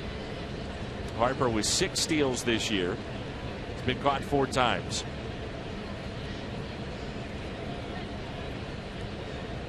That ball that he hit was scorched into the corner in right field. The throw back in was on the fly, and still Harper. And on the money. And on the money, and still Harper going into second base, standing up. He could run, he could throw, hits for power. Remember when Harper was in college, he was a catcher. They moved him to the outfield to save wear and tear on his body. Smart move. Spoken like a guy that maybe knows a thing or two about that. He's on the cover of Sports Illustrated at age 16.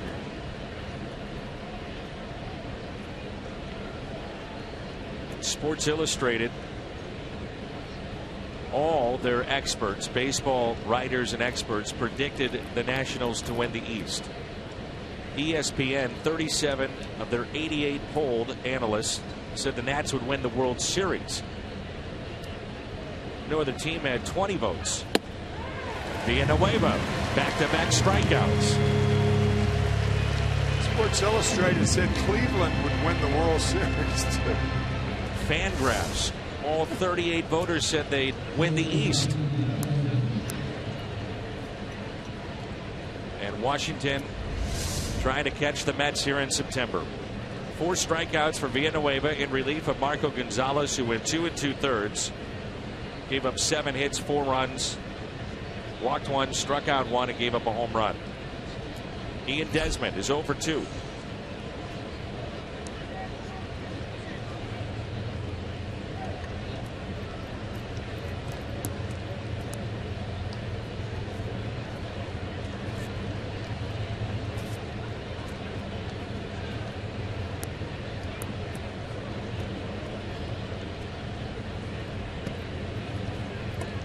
Carlos was watching our telecast in the bullpen before coming out to take to the mound, and apparently you've upset him some way somehow because he's enjoying these meetings.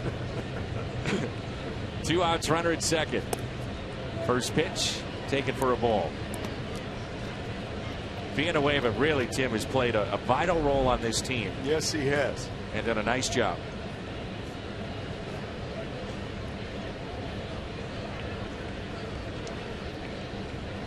He is your long reliever, as he's proving it in this game. He's your extra inning reliever. Pitch the distance, as he's done several times.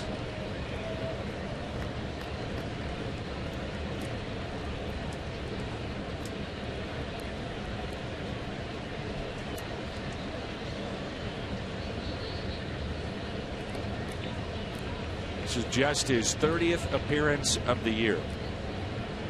50 innings. Opponents only hitting .211 against him.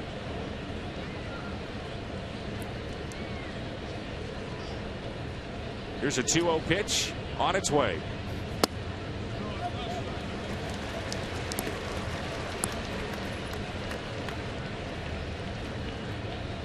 Just looking ahead, and with the rest of the bullpen, you talked about Segras. I think the guy that's going to figure largely in this game is Seth Maness. 2-2.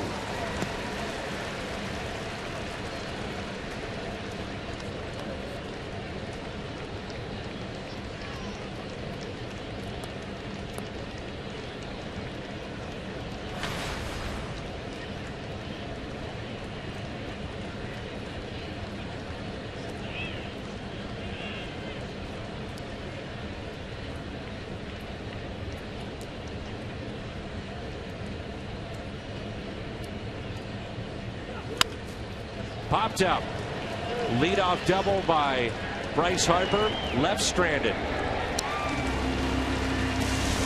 Bottom of 5. Rolls in when we come back. Jason Hayward leads it off.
Waka.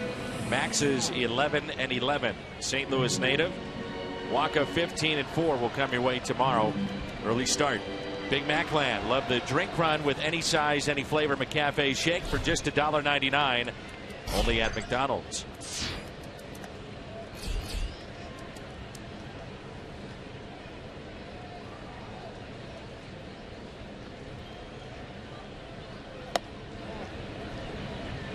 Two balls, no strikes on Jason Hayward. To further your point, Tim, about Villanueva and the role that he has played. In games where he's pitched more than 2 innings this year, his ERA is 1.02. On 3-0. Popped it up.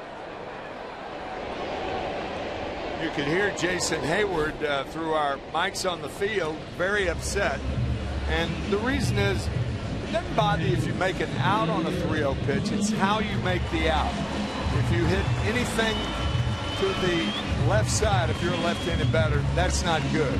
If you line out, for instance, to the first baseman, right fielder, second baseman, that's good. But that was not a good 3-0 pitch at which to hack.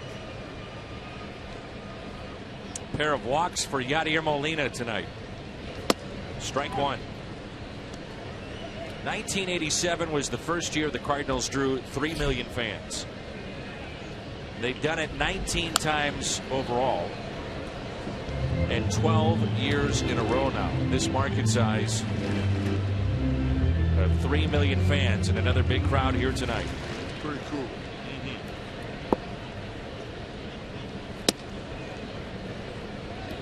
1-2 the count. Pfister in relief of Ross, who lasted 2 2/3, 3 runs, 1 hit.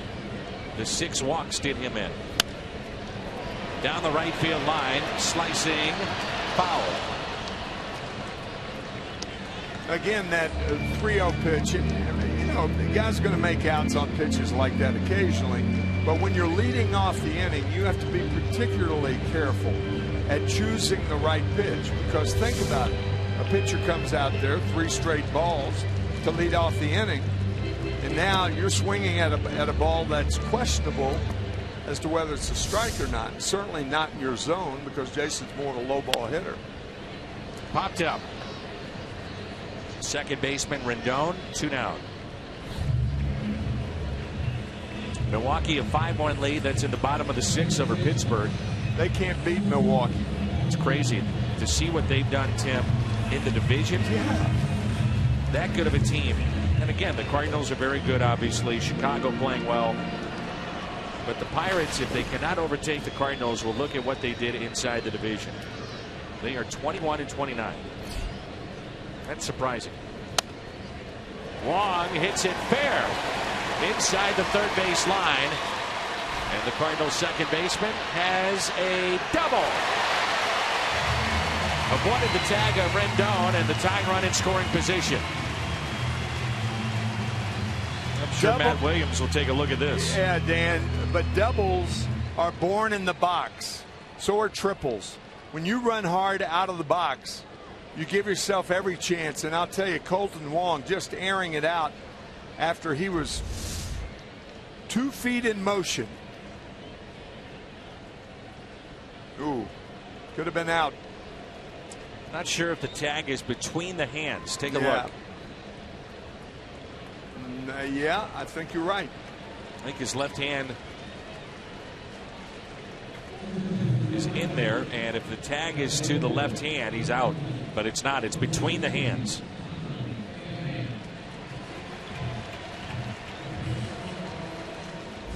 Cardinals will pinch hit. Remember, Reynolds was hit by a pitch with the bases loaded back in the 3rd.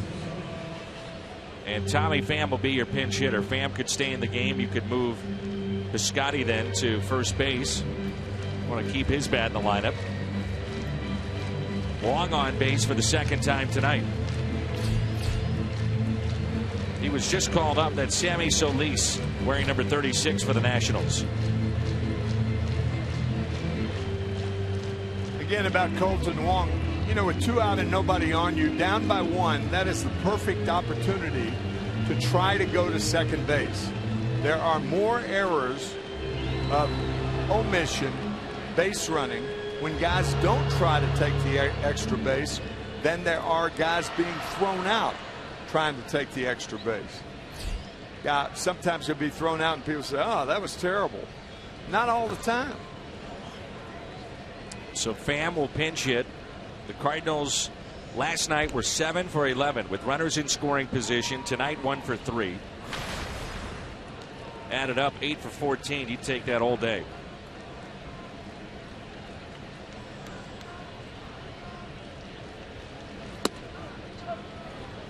One and one the count on Pham.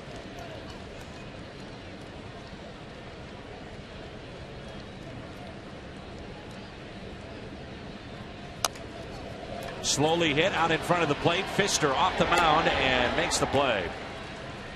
So the Cardinals strand Wong. We have played 5 here at Busch Stadium in St. Louis.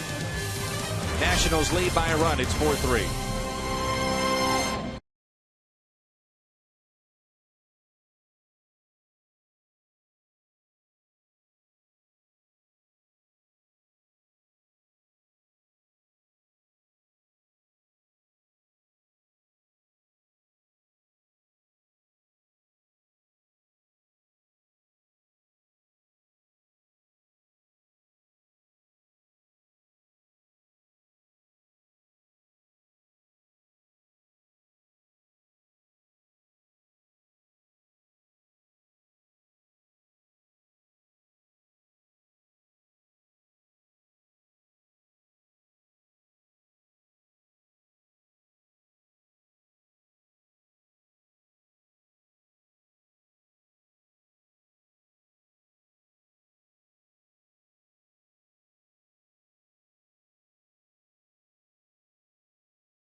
Some changes here for the Cardinals. Brandon Moss moves from left field to first base. Jason Hayward started in center. He'll move to right. Tommy Pham will stay in the game. Pham will be in center field. And Stephen Piscotty shifting from right field to left field. So those are your changes for the Cardinals.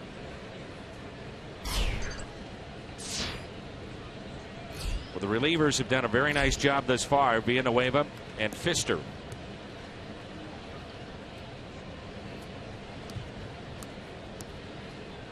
Think about what's left in the bullpen for the Cardinals. They've got Choate and Segrist. Segrist, you would have to think, is unavailable here tonight. Cardinals have already used Carlos Villanueva. Remember, they added Mitch Harris to this bullpen. And the first pitch to Wilson Ramos is swung on and missed. You think about the possible matchups to try to get to Trevor Rosenthal, what they have left. You know, that's what Mike Matheny is doing right now. Absolutely. I was thinking the same thing. That's exactly what he and Derek Lilliquist are going over right now, either on paper or in their minds.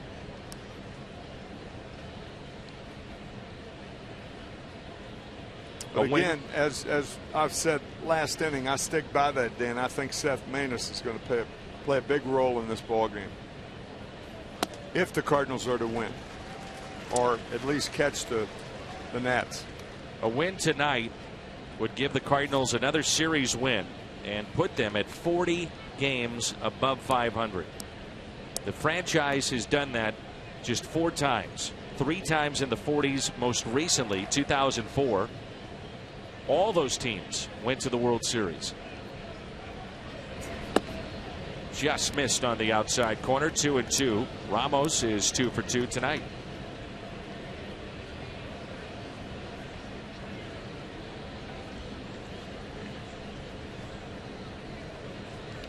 Big gap in left center.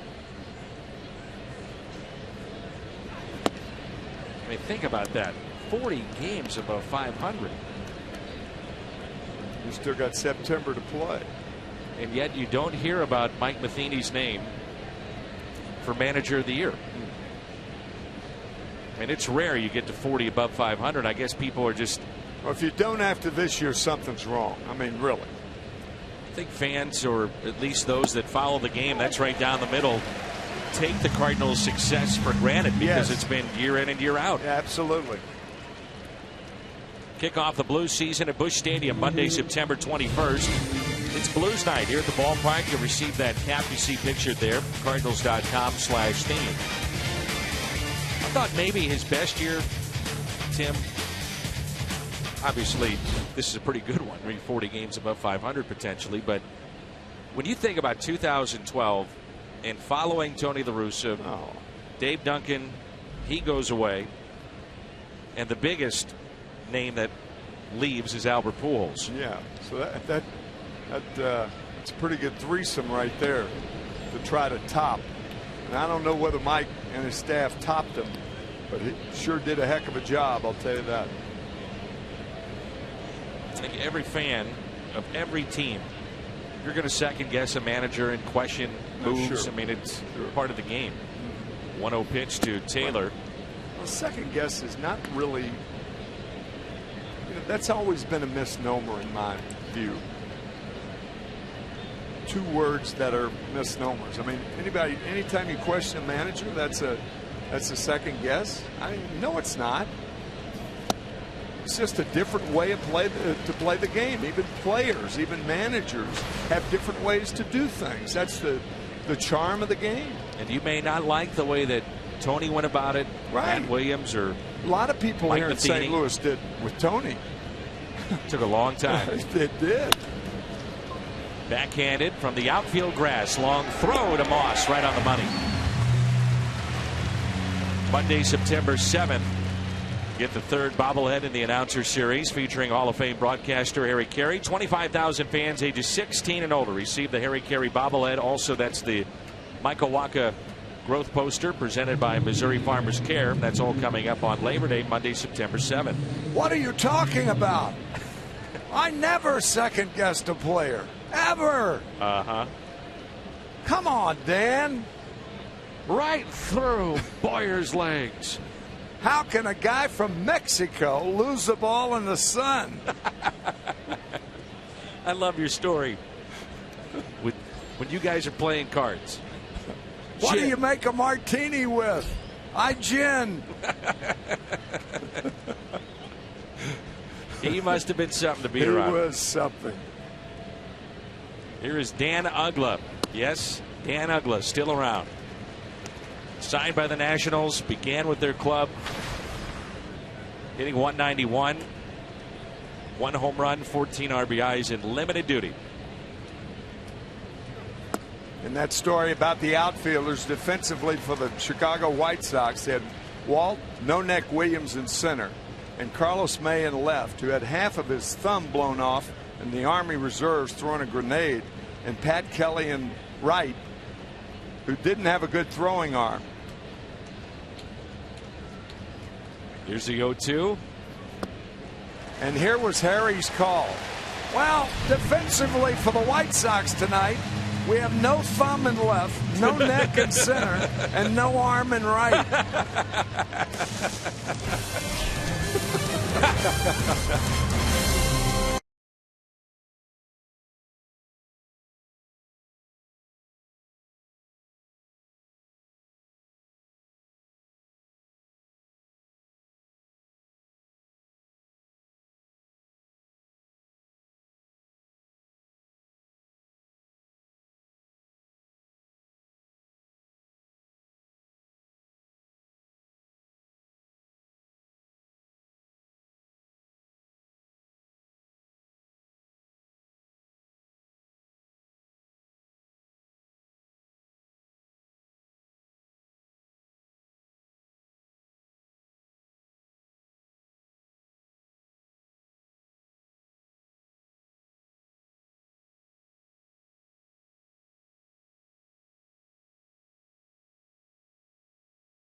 the second half of this game, and that's what's left in the Nats bullpen. The Cardinals have Moss, Villanueva's spot, and then Matt Carpenter. We'll see if the Cardinals want to go to their bullpen. Villanueva has been terrific here tonight with 6 strikeouts in relief of Marco Gonzalez. Matt Thornton is the new pitcher, left-hander. 47th appearance, and this is our Chevy call to the pen. So Pfister is through. Pfister came in with the bases loaded, 2 out in the third. He did allow a run when he hit a man, but that was charged to Ross. Cardinals trail 4-3.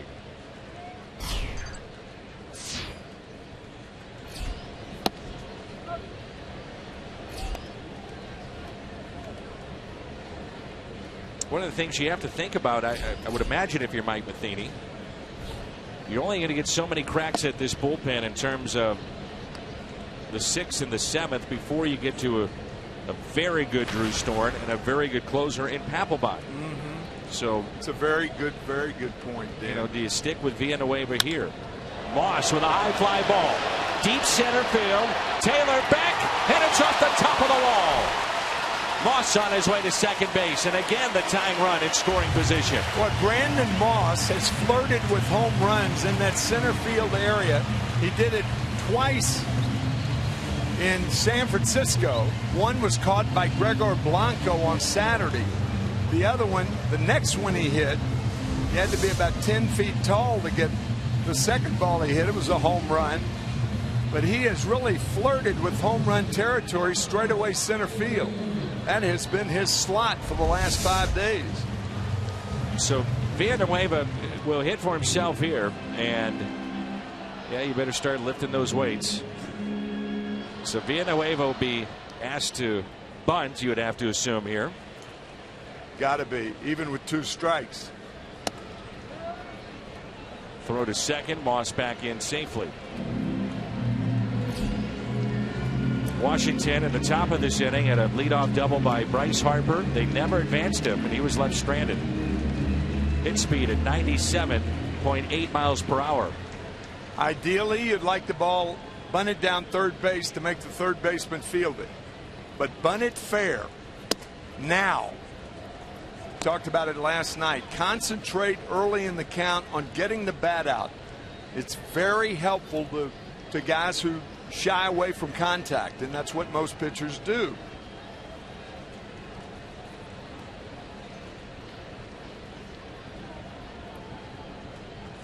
The 1-1 out in front of the plate. Throw to third, and the ball gets away. Everybody is safe. That's a bad play by Ramos. When a team is bunting to tie, you always get the sure out. And the Cardinals are bunting to tie. Now there are problems that weren't there before.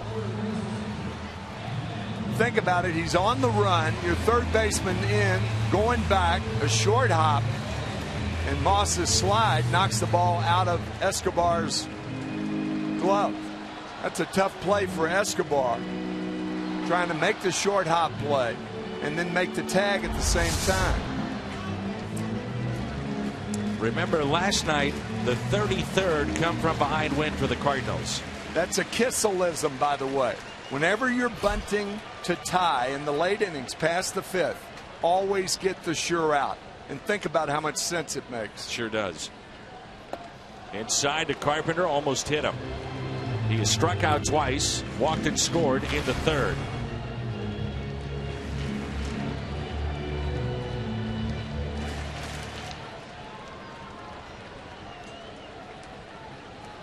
Base hit ties this game. That's Moss. He's down at 3rd. Villanueva, the runner at first base.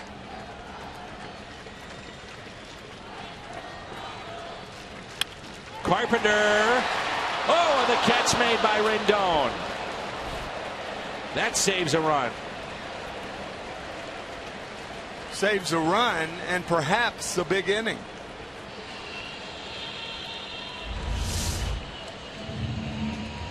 Did not hit this ball right on the squares. You know, it's good base running by Carlos Villanueva. Not out there a lot. lot of guys would get doubled on a ball like that, even a position player. So that'll be it for Thornton. We step aside, another change. Get ready, this is September baseball.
'44th appearance, as you can see. He was in last night's ball game, has a great arm. Picked up by the Washington Nats over the offseason from the San Diego Padres, one of two pitchers. We talked about Joe Ross earlier, picked up by the Pods. And a key point in this ball game. Excuse me, Tim. Well, we mentioned it before the game. We were talking. We said, man, after watching Trinan last night, this guy's good. I like it. I think anybody's got to like that arm. Ooh. Throws hard. I was just going to ask you if you thought the Cardinals should pinch run for Villanueva, and with that they bring in Cosma. One out, runners at the corners. Ooh, and a fastball that's fouled back.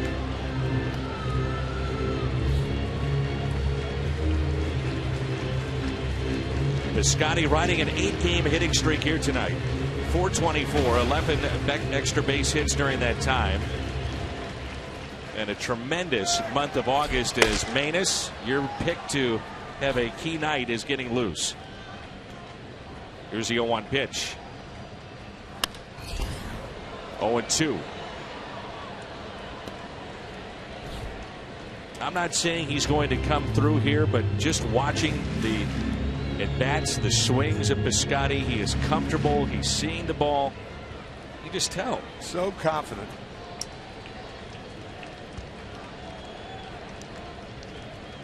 One for 3 tonight. He's singled to right center. And the 0-2. Little tapper out in front of the plate and safe. The bases are loaded for Johnny Peralta.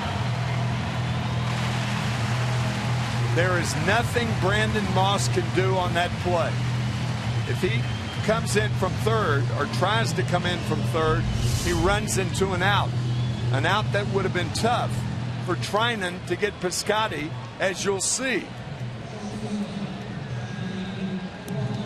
Pulling Zimmerman off the bag, but Zimmerman saving what would be a wild throw. And again, the Cardinals with the bases loaded. They had 4 consecutive at-bats with the bases loaded in the third.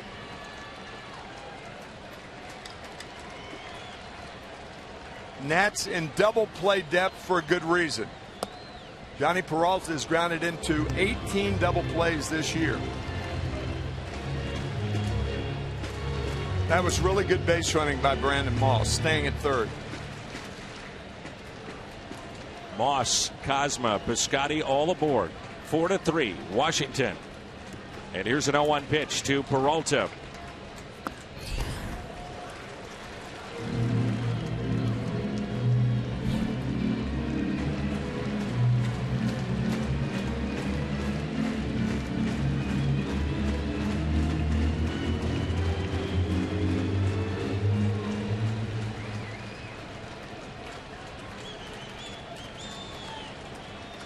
One ball, one strike on Johnny Peralta.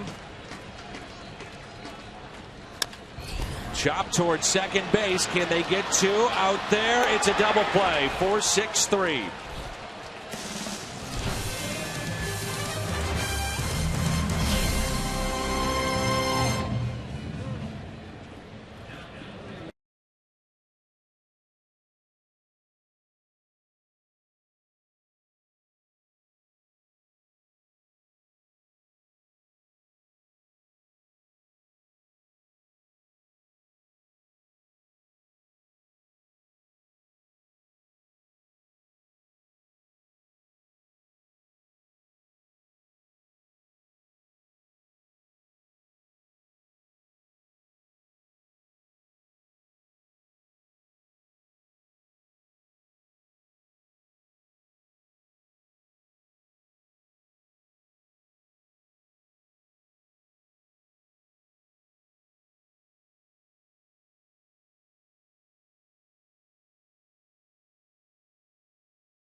Our T-Mobile fan of the night, Lori, hashtag MW DataStrongFan. Make sure you send in those photos, tweet us, the hashtag MW DataStrongFan, presented by T-Mobile. The top of the lineup now for Seth Maness, 4-3. The Nationals leading the Cardinals. Cardinals waste a golden opportunity with a leadoff double by Moss, and then eventually the bases loaded, only one out. Peralta bounces into the double play to keep us at 4-3. As you said, Dan, both teams have been guilty of straining a leadoff double in this game. Worth, Rendon, and Harper. Villanueva came in with 2 outs and 2 on in the third. Did a very nice job. No runs, struck out 6 in 3 1/3. Yeah, he gave the Cardinals a chance to catch up, and for the most part they did. Haven't had the lead in this game, but 1 run back. Ground ball up the middle and past Wong and into center field. Worth is 2 for 4. Yeah, he got a hit early because of his reach. Another hit because of his reach.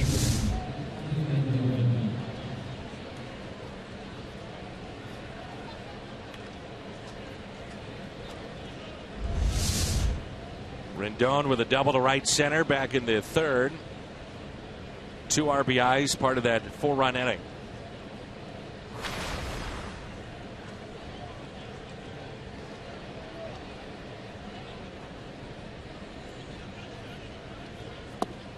And the first pitch is taken for a ball. Reminder, we're on the air tomorrow at 6:30. Michael Wacha, Max Scherzer, 2 of the best right-handers in the business. Check on the runner, Worth at first, who has no steals this year.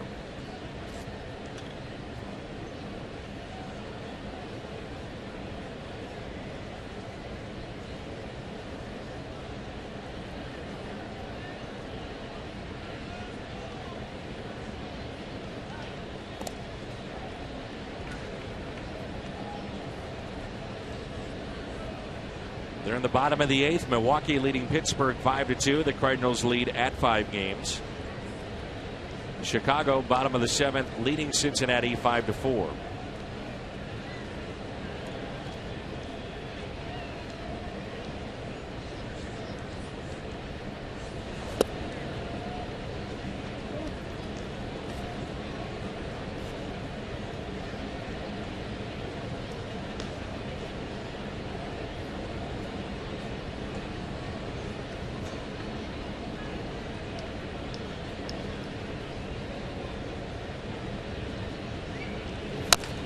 Ground ball that's hit to third, and Carpenter gets the lead man.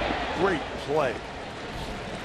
That may be that neighborhood play, and I wonder if Matt Williams may take a look at it. He's up on the second step right now. Wong got rid of it quickly, but was he on the bag at second base? Which is something that baseball is going to take a harder look at. I think he might review that right now. That's the good play to start it.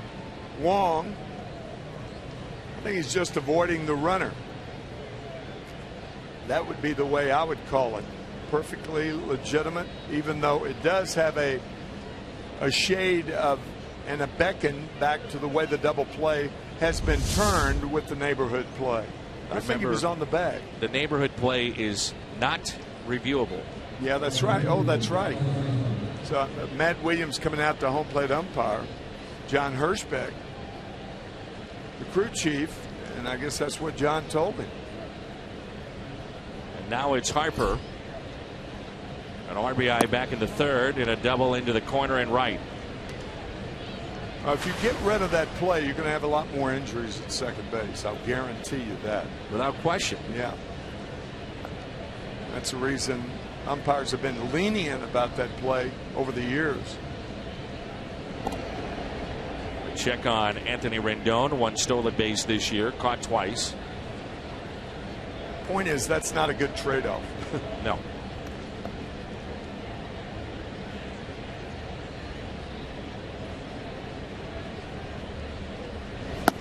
As much money as you invest in players, and some of the best players are second basemen in the game today, you can ill afford to lose them on those types of plays. That's right.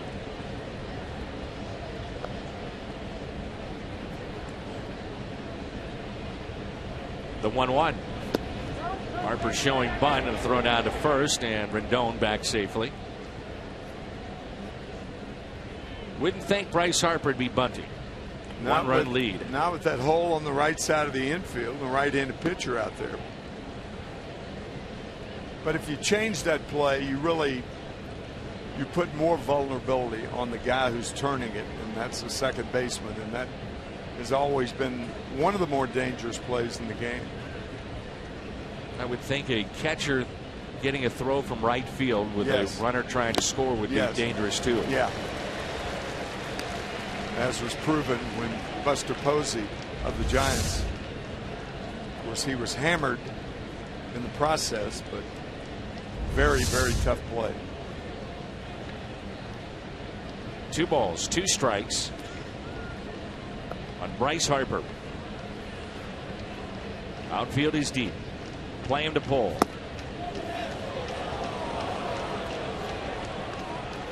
Well, how can you take that pitch with 2 strikes?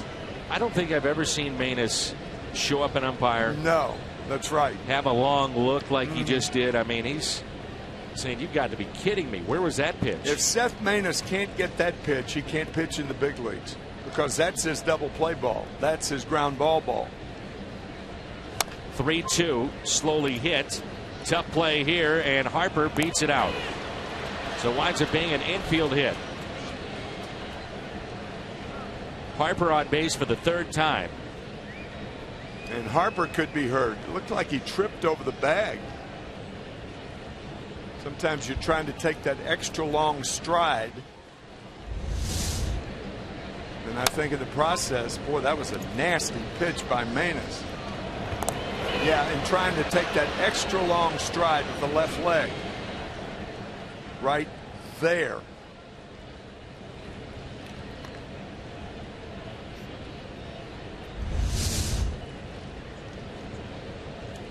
So runners at first and second. And Ryan Zimmerman swinging a hot bat. Driven in runs now in 8 of his last 9 games. The solo home run back in the 3rd was his 14th. And again a ground ball.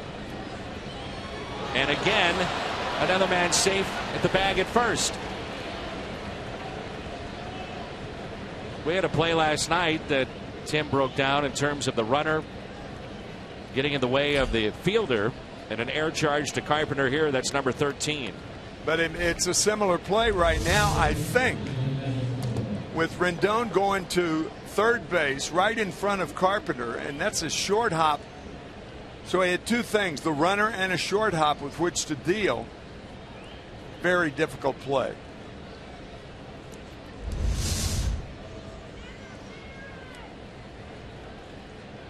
I think Manus doesn't deserve another fate. 4 ground balls. 4. And the bases are loaded with 1 out. And also could have had a called third strike on Harper. Yes. Escobar takes a ball low. Bases loaded. Escobar is 1 for 3 tonight.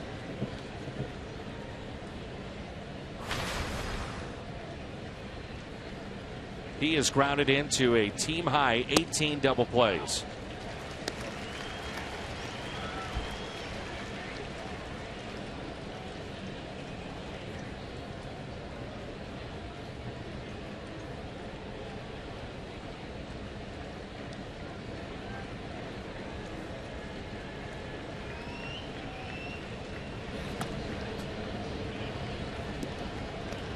Two and 1. If you're Escobar, you are not going to get another slider. Not with a double play ground ball lurking. The 2-1. Now 2-2. Inning started with a base hit by Jason Worth. That was into center. He was erased on a fielder's choice. Rendon as your runner at third. Harper an infield hit. Zimmerman an infield hit.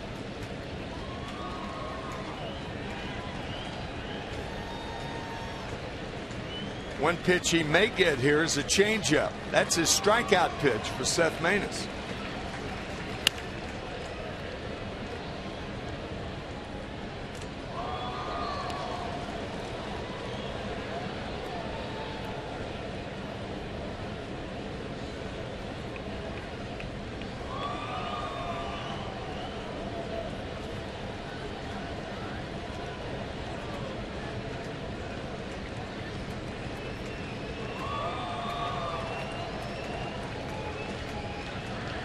The 2-2.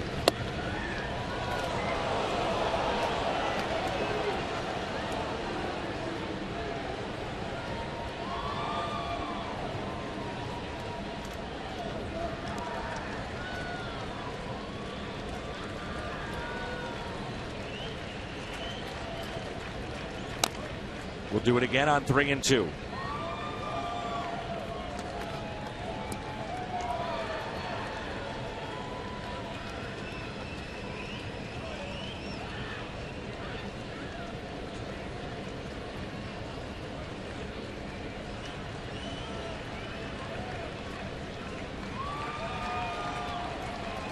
Three-two pitch. It's another soft ground ball to short.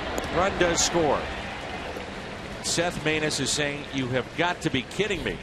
5 ground balls in a row. And a 5-3 lead. RBI number 43 for Escobar. Ball not hit hard enough, nearly hard enough for a double play. Johnny Peralta, nice play, getting the sure out, but a run scores.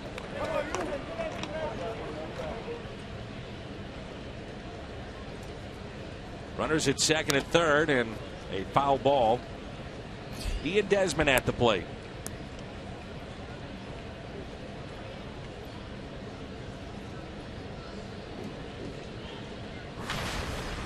Outfielder straight away. Desmond has struck out, hit into a fielder's choice, and popped out. Struck out on a changeup back in the second inning by Marco Gonzalez, who made the start tonight. 0-2 the count. Marco lasted 2 2/3. Villanueva 3 1/3 with 6 strikeouts, no runs, and now Manus.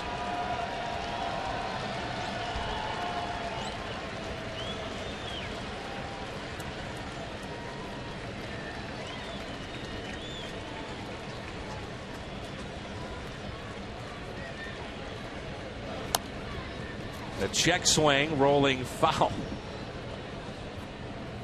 Man. They've had one ball that was hit out of the infield. That was Worth's single to center field.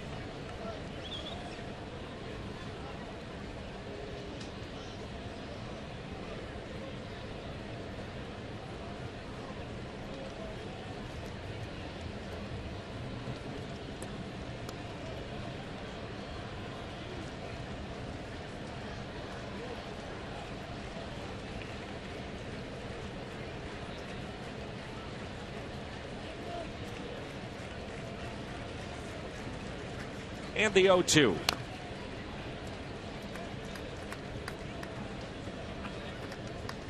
Six straight hitters have not had a clue about how to lift a Manus pitch. What a demonstration of getting guys to pound the ball in the ground. Ian Desmond struck out 147 times. The Mets lose tonight to the Phillies, so a chance here for Washington to gain a game. Pulled to within 5.5. 14-8 the final. And a 1-2. Ground ball. What else? Hit to Colton Wong.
We are going to break, screaming at the home plate umpire, then threw his glove in the dugout. That home plate umpire is the crew chief, John Hirschbeck.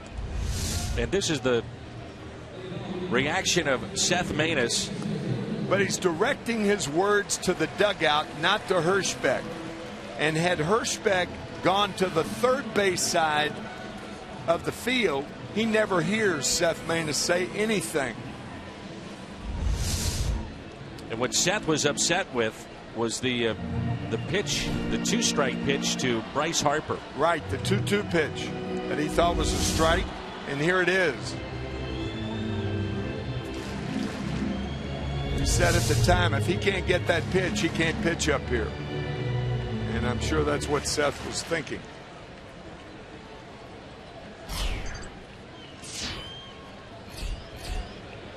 Felipe Rivero, the hard-throwing lefty, we saw him last night. He was part of the big 7th inning. The Cardinals came back.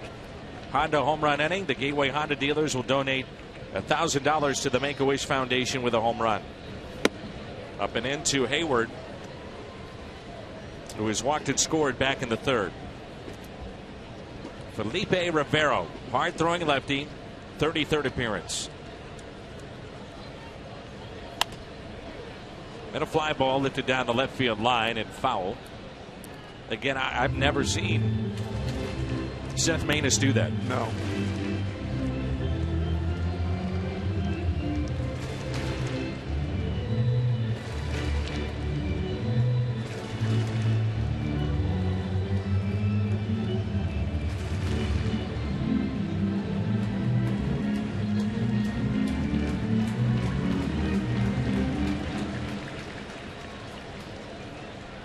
And the 1-2.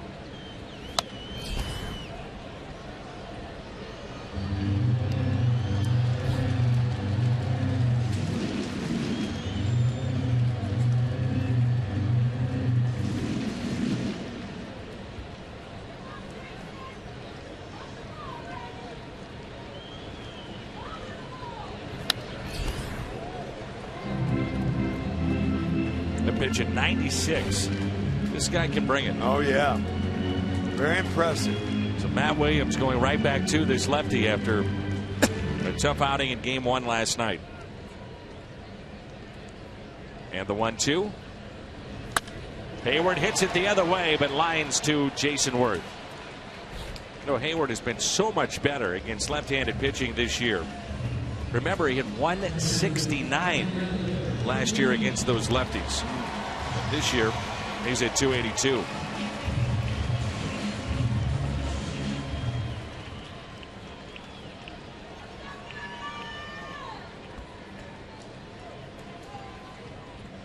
A frustrated Seth Maness, you see there, and now it's Yadier Molina with 1 out, nobody on.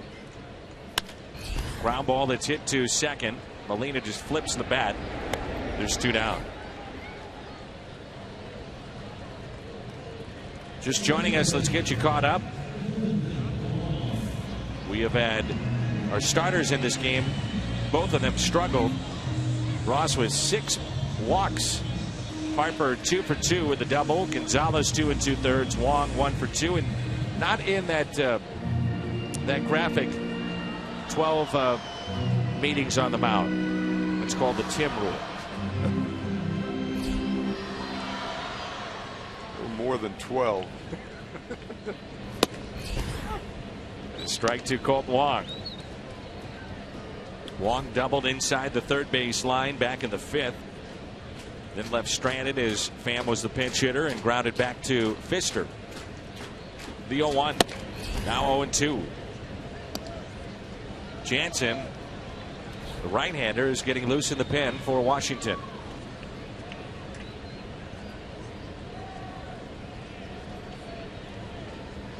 And the 0-2.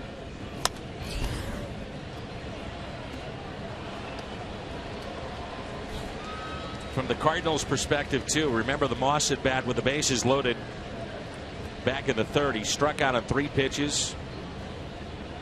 Dugout was barking at the home plate umpire then. As Wong lifts it into shallow left, and the catch is made by Jason Worth. We head to the 8th. Good ball game here tonight. 5-3.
this, let's go to our studio. Pat Parrish standing by with a Bomberito sports update.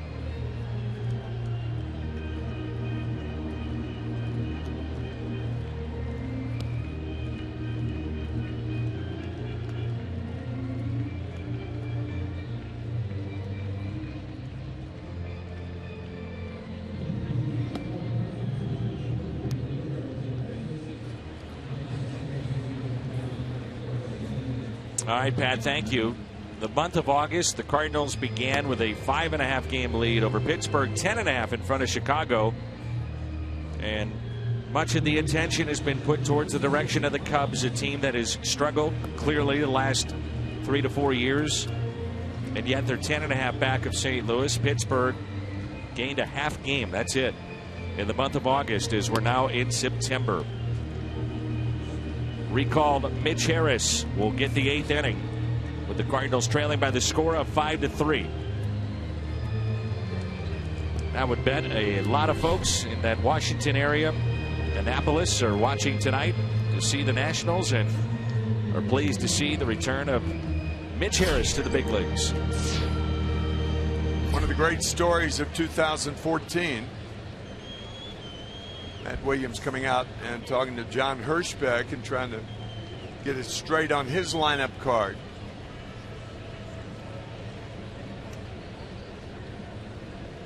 Long conversation with Mike Matheny and Hirschbeck between innings.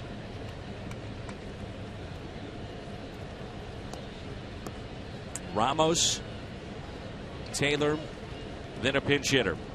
Drew Storen is getting loose for the 8th inning, the bottom half. Wilson Ramos is 2 for 3 tonight.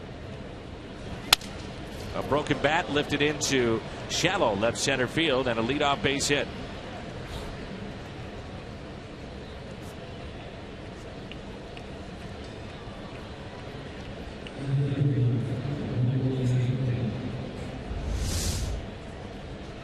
Right off the end of the bat, a slider. Ramos strong enough to lift it into left center field. This ball game began with Marco Gonzalez, then Villanueva, Maness, and now Harris.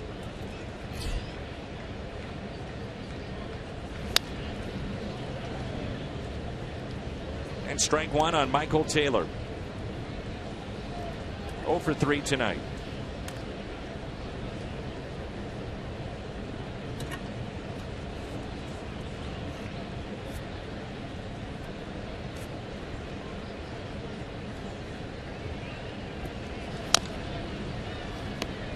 Tonight at Camden Yards, honored the 20th anniversary of Cal Ripken breaking Lou Gehrig's consecutive game streak. The Orioles are struggling. Now lost 12 of their last 13. A Chevy call to the pen takes us to Harris. 20th appearance this year. The 0-2 pitch.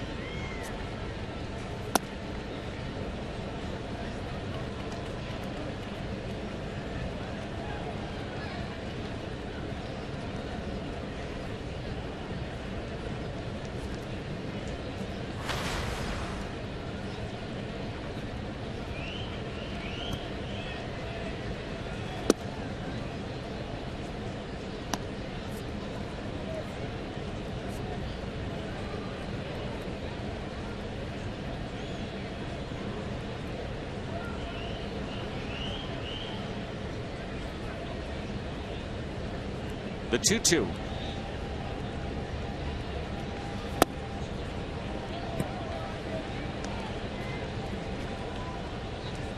Many times you'll see a team up by 2 this late in a 3-2 count start the runner. Probably would not see that here with Ramos, who's not running well at all at first base. Got a 2-step lead at first. Not running. Pitch is popped foul and back. Even though, Dan, the speed of the runner is not the most important thing, it's up to the hitter to put the ball in play. But you're right. I mean, Ramos just can't run. It's a fast walk going to second, you know? Yeah. It's another 3-2. And a fly ball that is foul.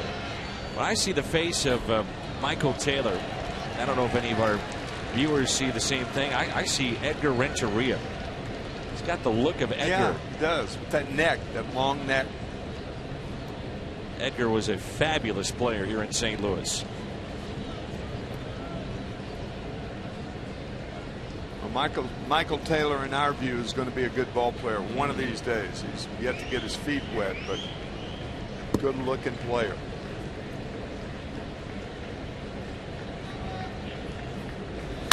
And the 3-2 is popped up. Shallow center field. There's Tommy Pham. One away.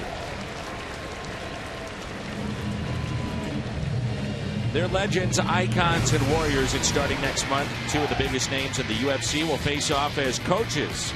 Interim featherweight champion Conor McGregor and Uriah Faber join an all-new season of The Ultimate Fighter. Mayhem begins Wednesday, September 9th, only on Fox Sports 1. Crowd tonight of 42,589. 42,589. So Ramos is out. We'll see a pinch runner. That is Trey Turner.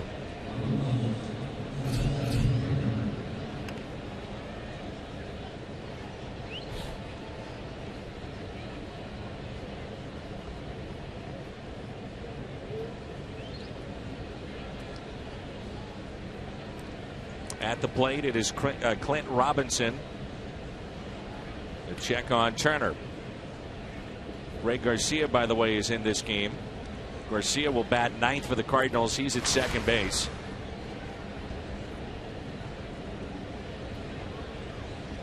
And Harris is in the sixth position. One out, runner at first. That's Turner.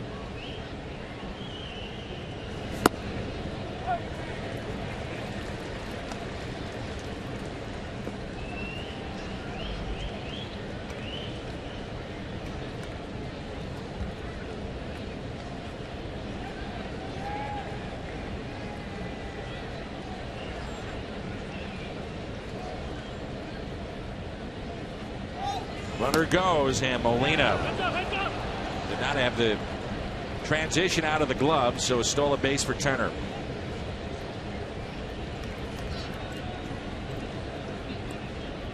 Trey Turner with a very good jump from first base. Really no chance for Molina.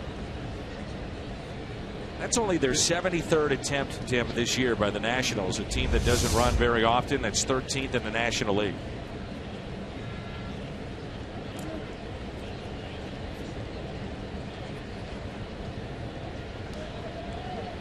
Scherzer and Waka tomorrow. Yeah, talk about a matchup in L.A. tonight and tomorrow night in St. Louis. Scherzer and Waka. What a beauty.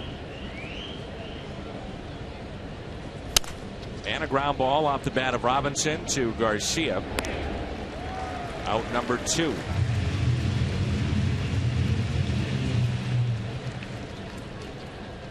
L.A. San Fran, bottom of the third, no score.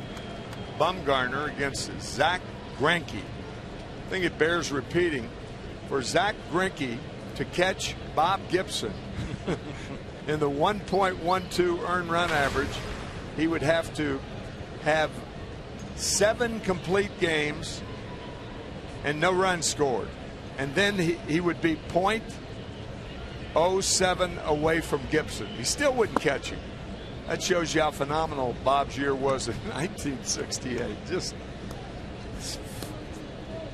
ridiculous. Mind-boggling. Changed the game, literally. That's right.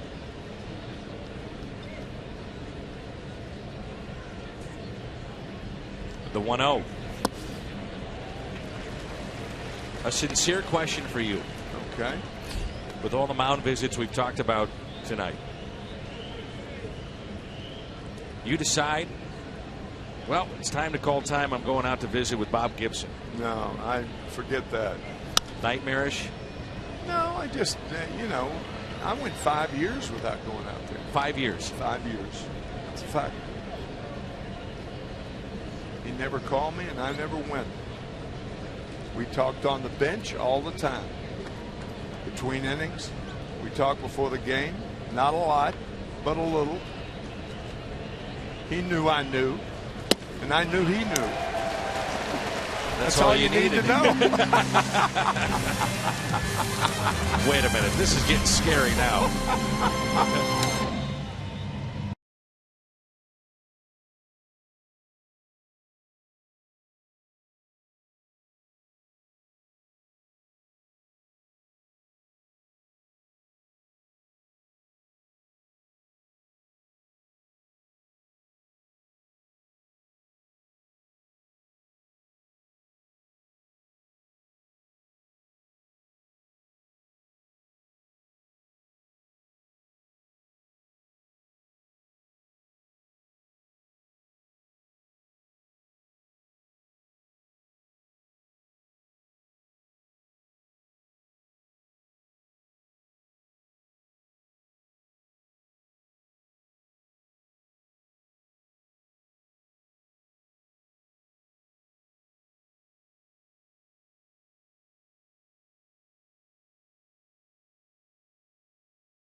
Budweiser, make a plan to make it home. And by Ford, the official cars and trucks of the St. Louis Cardinals.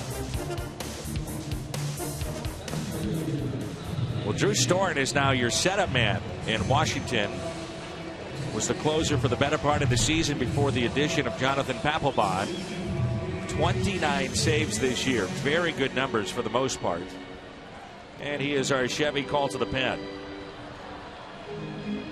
So the two, the setup man and the closer for the Nationals have 51 saves this year. 51.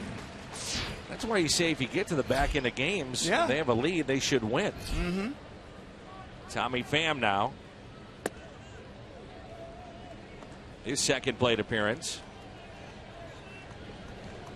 Storen before and after the Papelbon deal. You talk about a graphic making sense.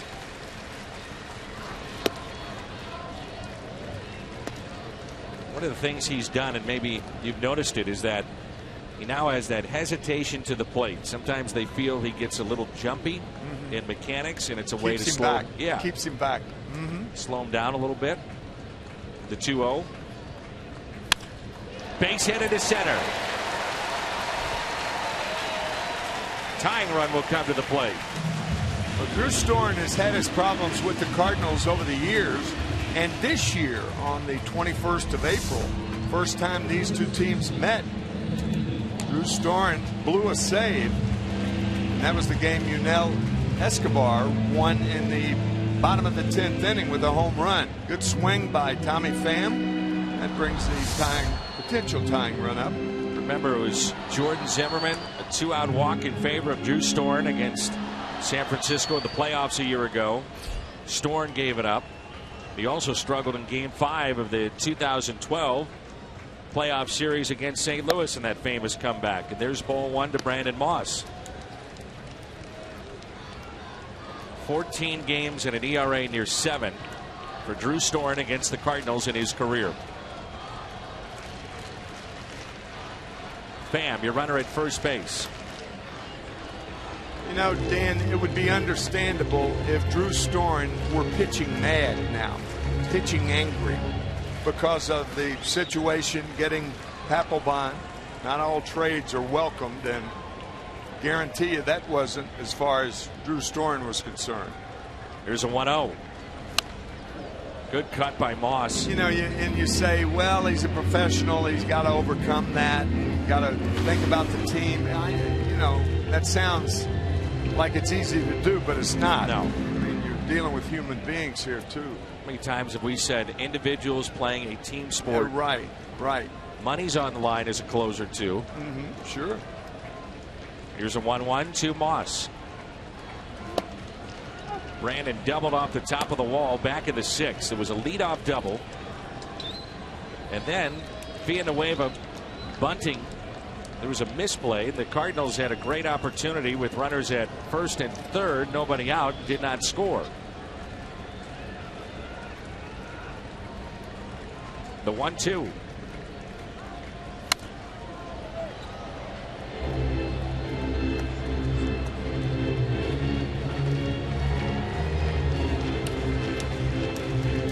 One of the key plays in the game was in that 6th inning. The Cardinals had the bases loaded, 1 out at the time. And Peralta bounced into a 4-6-3 double play.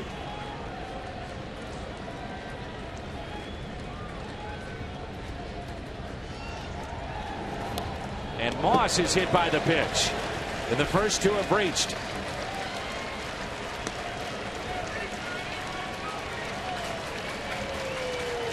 That was a slider inside. And Brandon could not get out of the way of it. Hit him on the top of the left knee. Jose Oquendo, a long meeting with Garcia here to go over exactly what they want to do. They bunt. Is he swinging away? He's bunting. You would Don't you think? Oh, yeah. Trying to make the third baseman field the ball, leave his position. And to counter that, what the Nationals could do is use the wheel play where the shortstop covers third and the third baseman charges. In that series in Washington, we did not see them use the wheel play, however. Not tonight either. Garcia gets the bunt down. Storen told to go to third, and they throw it away. A run will score. Moss on his way to third. Garcia to second base. Oh, my. You could hear it up here. Screaming. 3-3-3.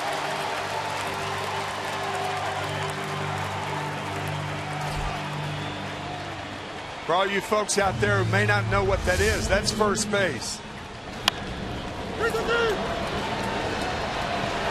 thing is, Rendon had to hurry to first to cover first base. This is a tough play for the third baseman, Escobar, because Storen was so close to him, and he threw a bullet over there. That's the thing about being so close. And again, how many times have we said it this year, Dan? Pitchers throwing to bases. We've seen it messed up so many times this year.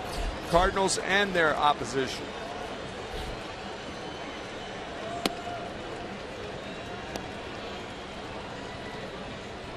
A little surprised as they'll walk Carpenter here. Not surprised to see that to load him up, but Rosenthal hasn't even started throwing yet.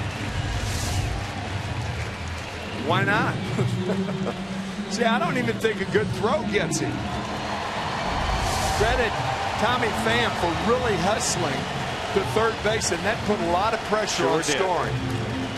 And now the bases are loaded for Stephen Piscotty. Bases loaded, nobody out, and a 5-4 Washington lead. Another comeback in the making. Ball 1. That's when you're seeing the ball well. Laying off that pitch there is a young hitter. That's a good pitch by Storen.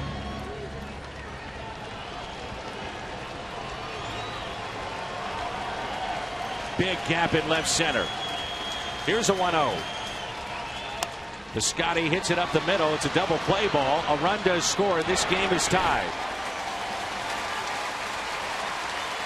So the Cardinals have come back to tie it up on Storen. 2 outs. Runner third, and Peralta coming up.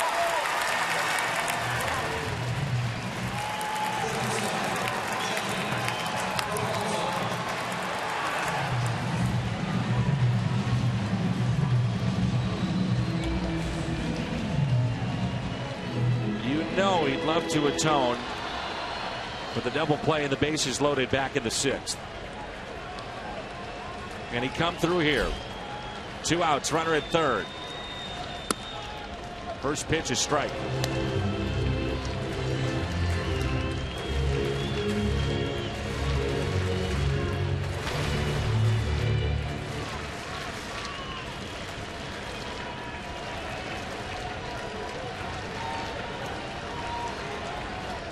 The 0-1.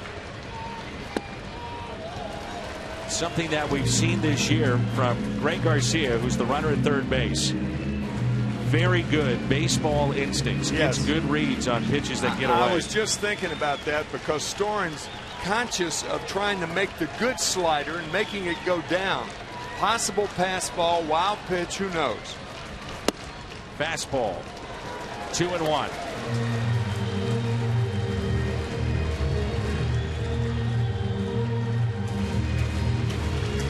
I think Jose Oquendo telling Greg to get a little bit more off of 3rd base. Want to be more ready than he is. 2-1 in the air. Right side. Is it playable? Harper over, and a sliding catch by Bryce Harper. What a play. About that play. The Cardinals, though, get to Storen with 2 here in the bottom of the 8th, and with that they have tied it up. The Cardinals 5 runs on 6 hits tonight. The struggles for Storen against St. Louis. Garcia with 2 on. The bunt gets down and the air is committed. And then Harper, an outstanding play in right field. 5-5 as we head to the 9th.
.5-5 in a game that the Nationals feel that they must be giving away.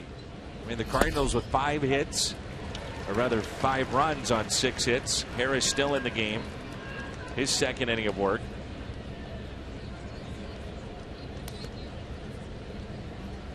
Rendon, Harper, and Zimmerman. It has not been a well-played game really on either side, but no. From the Nationals' perspective, the walks.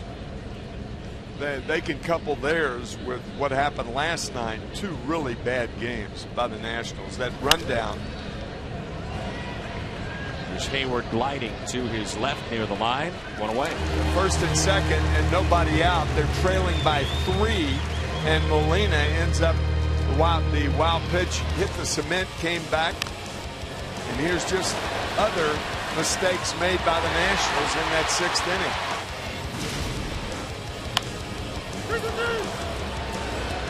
Tim, you have been harping on this all season long. Ricky Horton and I were talking about it as well last week. The ineffectiveness of pitchers throwing to bags. It's unbelievable. It's an epidemic in baseball. Be careful here. Here's Harper.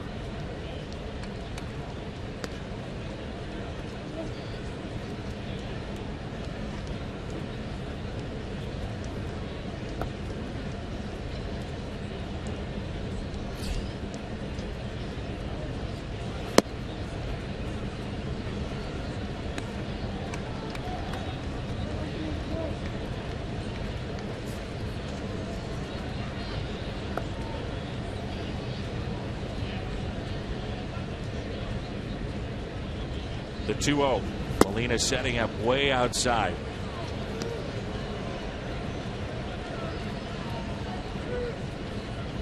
They seem to be content just putting Harper on and dealing with everybody else in this lineup.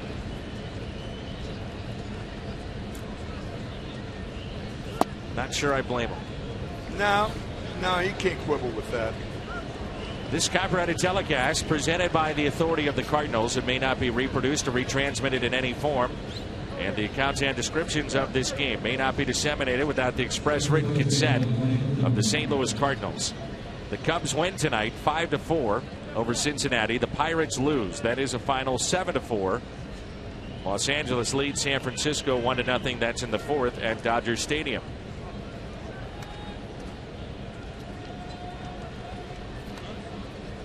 Mentioned that the Mets have already lost, so this is a key game right now for Washington. Really, you're getting down to the time where it's must win. Right. Yeah, no redeemers in September. You can play a bad game in April, May, early June.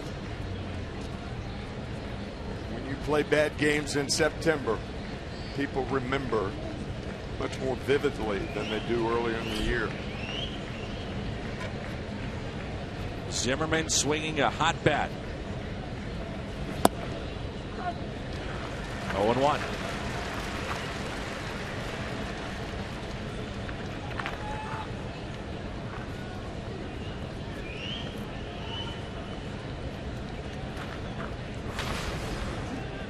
Solo home run back in the 3rd, his 2nd in this series. The 0-1. Now it's 0-2.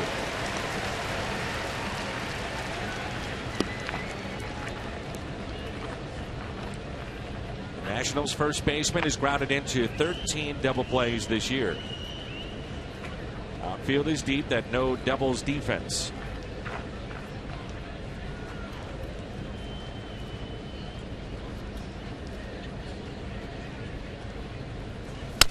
Ground ball taken by Moss. It flips to Harris for the out. No, they'll say he's safe.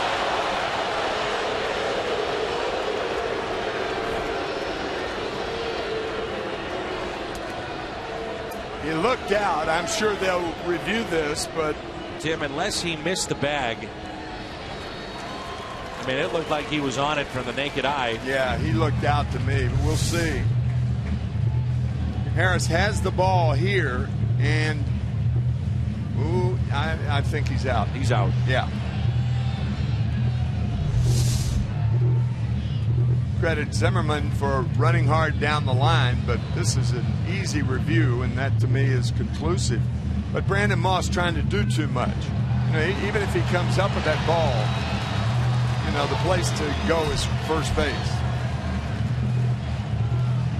But you know, Mitch Harris did not assume that he was going to make that play. Good point. He went very hard toward first base. Yeah, I mean, Zimmerman almost stepped on him. His foot was there. That's an out.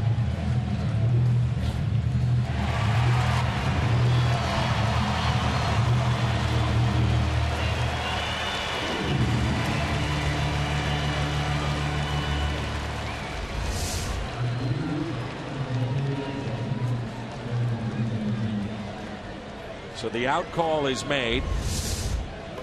That didn't take long, and now 2 outs Runner at second base. If you're the Cardinals, do you deal with Escobar here, or would you rather deal with Ian Desmond, who's on deck? Well, if you have that dilemma, Dan, often it's healthy to make Escobar make an out on a ball. A ball out of the strike zone. Make him chase, yes.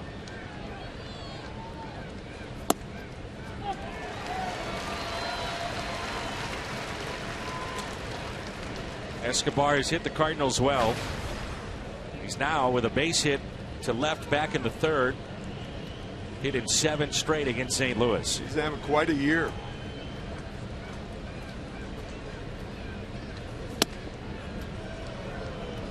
The Cardinals looking ahead to the bottom of the ninth will have Hayward, Molina, and then Harris's spot.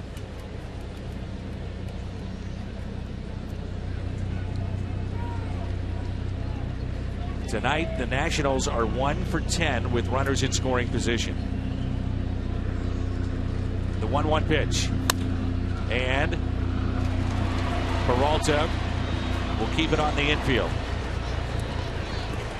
What infielders do with the runner on at second base and 2 outs, they're told to play a step or a step and a half deeper so they can make a play like that and at least, at the very least, save a run. Johnny, a very heady player, playing a little deeper than he normally would be, and saves a run for now. Really, his only play would have been to go to third. Right.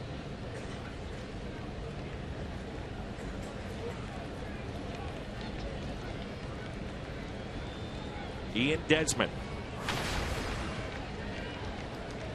Lobaton is the switch hitting catcher who started in game 1 on deck.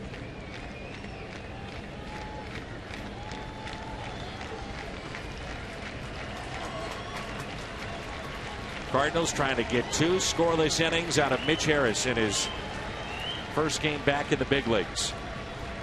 First pitch, take it for a ball.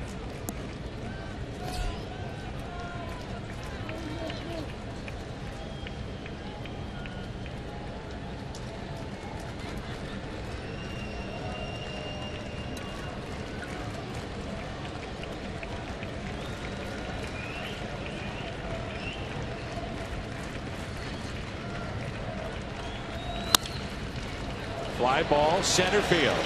A chance to win it when we come back. We're tied 5-5.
'67 World Series championship ring. This one-of-a-kind replica has a detachable base.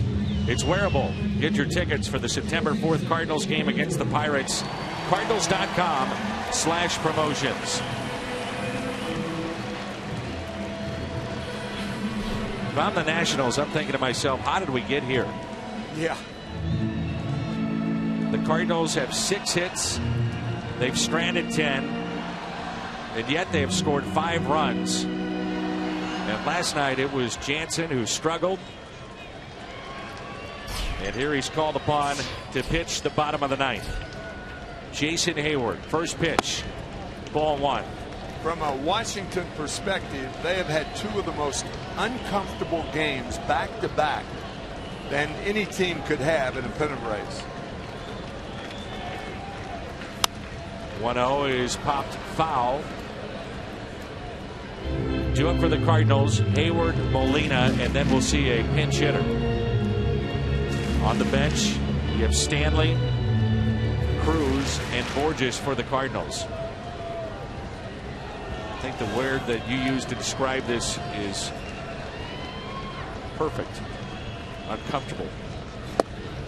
Yeah, you're saying we're a major league team. We shouldn't be losing games like that.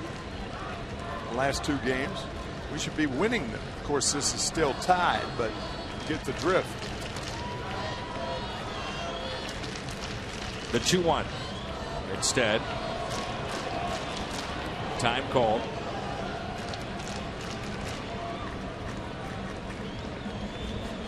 Jansen this year an ERA that's just over 4. Up the middle.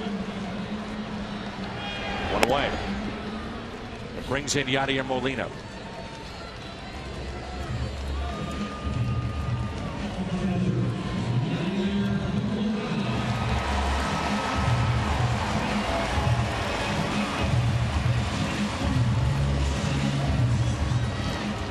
Cody Stanley will move to the on-deck circle. If Molina doesn't end it with 1 swing.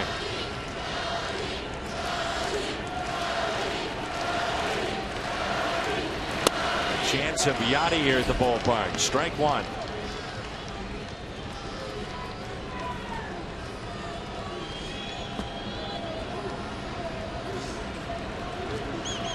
Outfield very deep.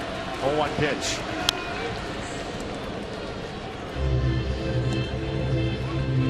You can understand why they play deep. 5-5 game here in the bottom of the 9th. But how many times have we seen those little soft liners or blue hits off the bat of Molina? Yeah, especially in right field and center field. 0-2 the count. Yeah, you're going to extremes. At least in our view, having seen Yadier Molina on an everyday basis. Just overdoing it.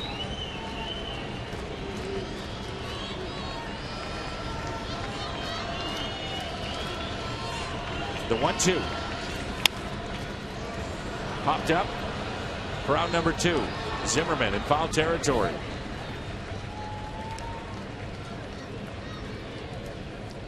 Well, Cody Stanley, recalled today from AAA Memphis, played in 3 games for the Cardinals, all as a pinch hitter. Made his debut in late April, singled and scored his first at bat. That was off of then his teammate Jonathan Broxton. And 7 home runs this year in the minor leagues.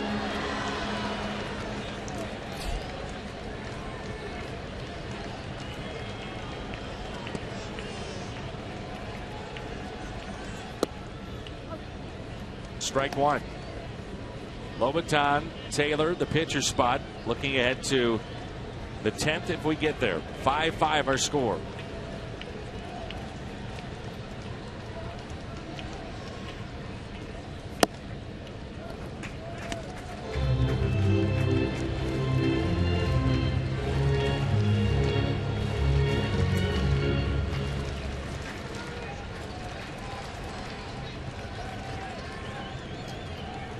The 1-1.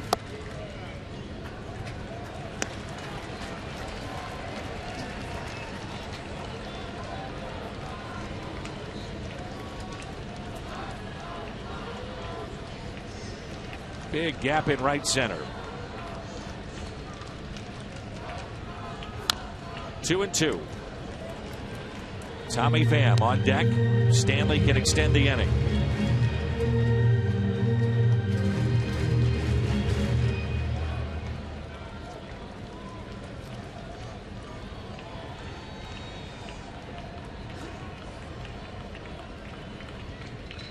The 2-2 pitch. Stanley hits it the other way. Slicing fair into the corner. Winning run is in scoring position with Cody Stanley.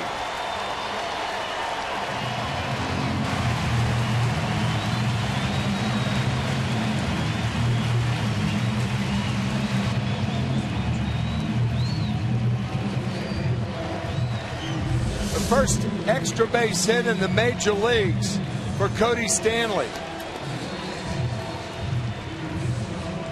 The one thing about Stanley, he can run. He had 13 stolen bases last year, and I don't think you really need to pinch run for him here. Just noticed that when he was rounding first. That's right. He got the second quickly. He got there in a hurry. And now it's Tommy Pham. A chance to win it for the Cardinals.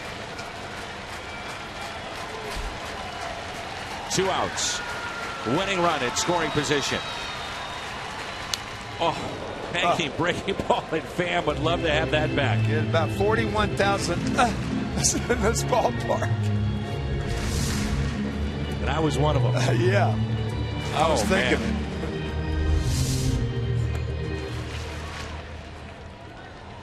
The outfield arms, all three plus, with Worth, Taylor, and Harper exceptional in right.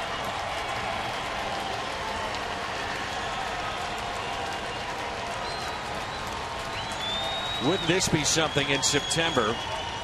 Pham scoring Cody Stanley to get to 40 games above 500. The 0-1.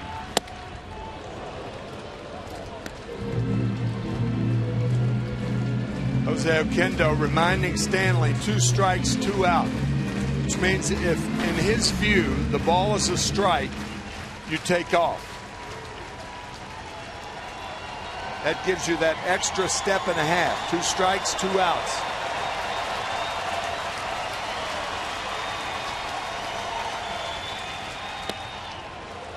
One ball, 2 strikes.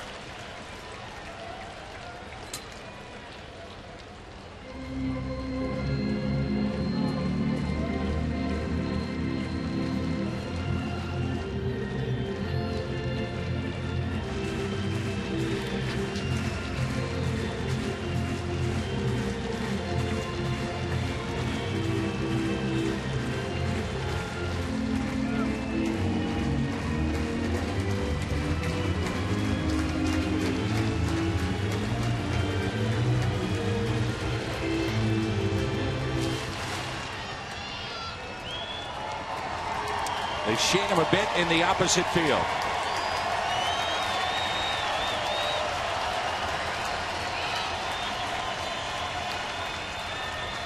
On 1-2. Tough pitch to take. 2 balls, 2 strikes.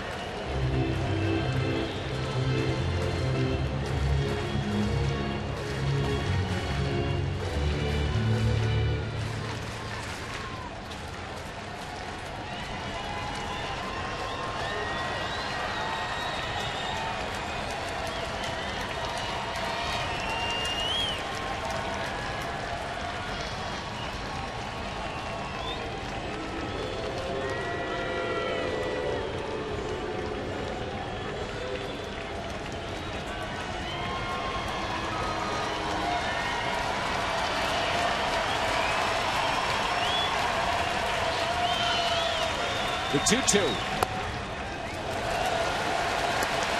Moss on deck. Full count.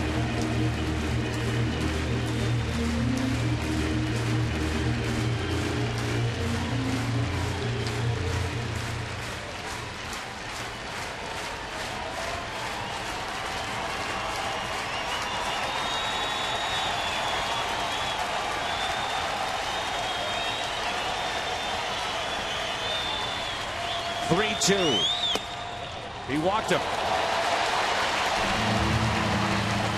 Good at bat, Tommy Pham. Feisty at bat, it was.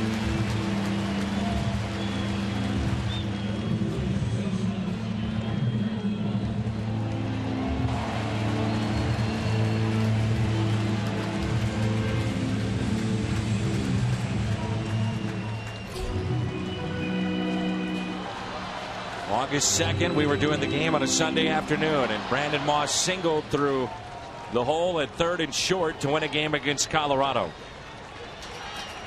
7 career walk-off hits. First pitch to Moss.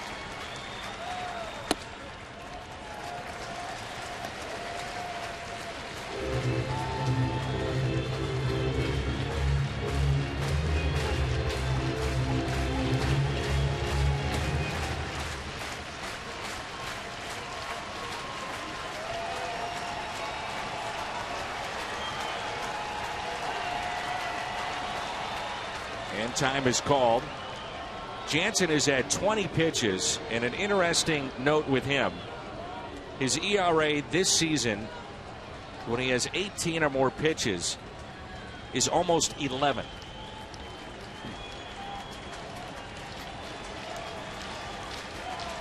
Now that's credence in that pitch count department.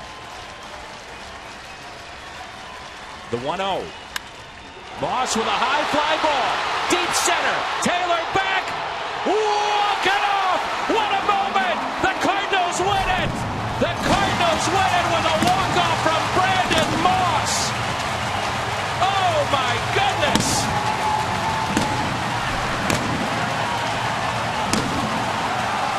The bucket missed. Whatever liquid was in that bucket missed. A season that has been defined with new faces up and down this roster. The Cardinals go to 40 games above 500 with an exclamation.